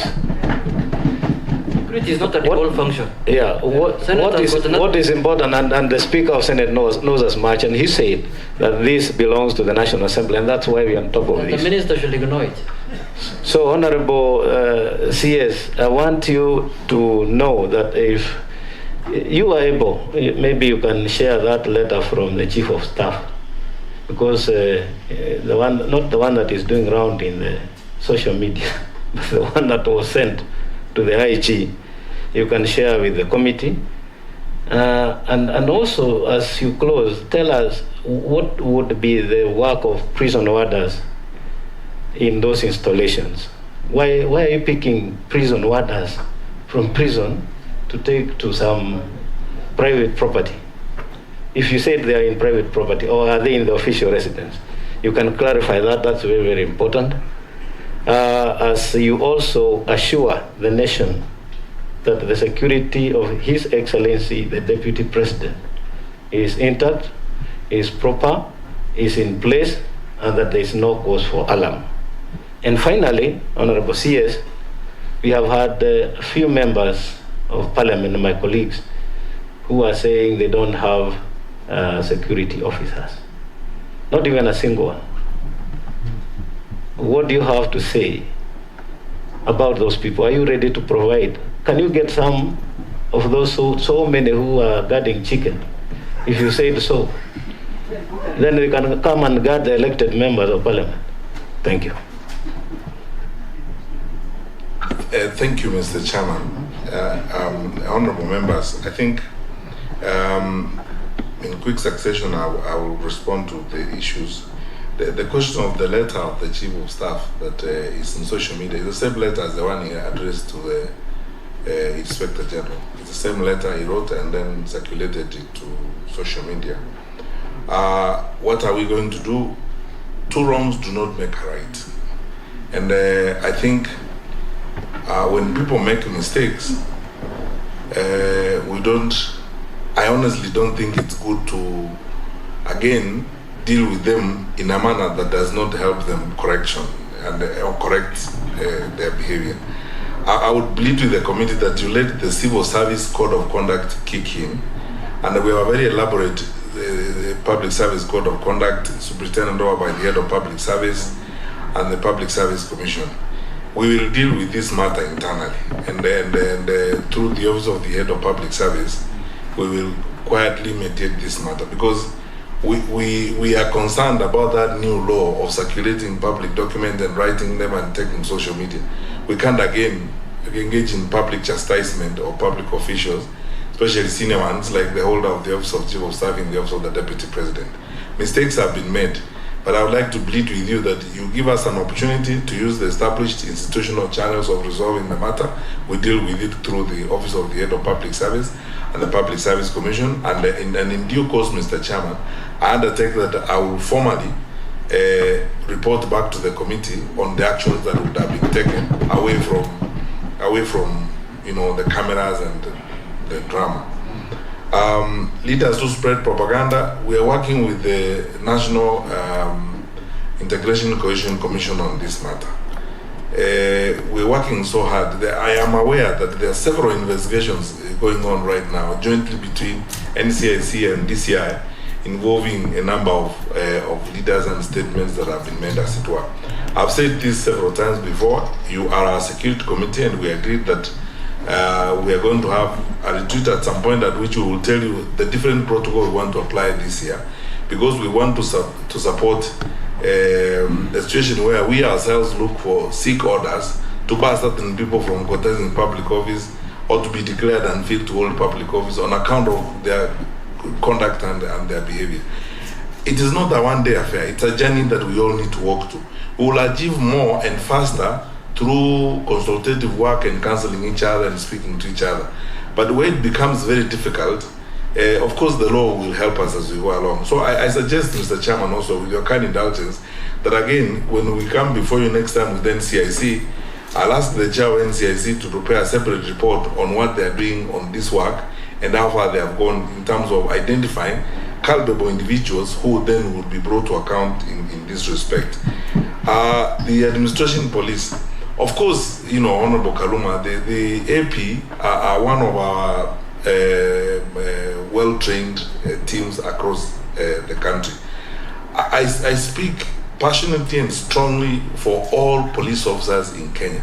Our level of training, Mr. Chairman, there are countries in the region that are coming to us to train for them, to share experiences with them, to offer them our resources. Some of you went to a training institution in Kanyonyo the other day, for example. How many countries in the region have achieved that kind of capacity of training? And the people we are training there on Border Patrol, collaborating with several institutions across the world. I mean, it's world-class training that we are offering our police officers. That is why we are proud of the work that our police officers are doing on our borders, especially the Border Patrol team between us and Somalia. You saw what we were doing in Mombasa last week, you know, to be able to track down, working within a multi-agents framework, track down terrorists and stop them in their tracks before they access vital installations. We have men and women who are committed, who run towards danger when we all run away from it. And I would hate a situation where we look like we are besmirching or talking down, you know, one group as opposed to the other, as it were. They are all doing a fantastic job. They are wonderful people for whom we should be grateful to God and whom we should support as we do. And the AP, of course, are a fantastic lot of people, as it were. What do prison warders do? You know, prison warders are security people. They are trained for all intents and purposes. They are security people. But you know, there are leaders or individual public officials who prefer, you know, to work with particular security people for some reasons, and they may draw them from, you know, units that are not necessarily supposed to provide security, but they draw them either to drive them or drive members of their families or do certain things for them, as it were. That is why the National Security Council made this decision in 2018 that let us delink the prison service or the prison warders from VIP protection and so on. But I know that there are one or two leaders who insist for certain reasons because of background and so on. I undertake, Mr. Chairman, that working with the Commissioner General of the Prison Service, we will try to ensure that the directive of the NSC is met and these prison warders go back to do the work for which they are trained. Finally, the members of parliament who need support, of course we are at your disposal. And those who need you know, support in terms of individual close protection, I think is a matter I would like to take away from the cameras and we can have a discussion on it, Mr. Chairman. Finally, I want to assure the country that there is nothing to even think about the security of His Excellency the Deputy President of this Republic. We have a very disciplined security sector. We have sufficient resources, human and otherwise. We have enough assets to protect our number 2 in command. There need not be any debate or any discussion on that for now. To the farthest extent that I know of, and I get briefed by all these wonderful people working with me, we have nothing really to worry about. And when we are formally informed and the things that we get to know through formal circles, if there are things that are done in secrecy that we don't know, those I can't account for, only God and the devil can know. But the ones that are done openly and formally and within allowable structures of the law and within the spectrum of our constitutional and statutory responsibilities, I can assure everyone there is nothing really to worry about in that respect. And we will continue to discharge our obligations with the same efficiency, commitment, objectivity, and focus that we have done in the past. Thank you, Mr. Chairman. Very well. Then that brings us to the end of our formal engagement in public. And I know you alluded to the fact that you could take us in camera and share some details which you are not willing to share. I don't know how long that will take so that we can make a decision now. So that is going to be 5 minutes. Honorable members, can we get into camera now? Thank you very much, members of the Fourth Estate. I think you have covered enough. Let's get the details in camera. So only members of the committee remain. And the CS, you'll also decide who in your team is going to remain.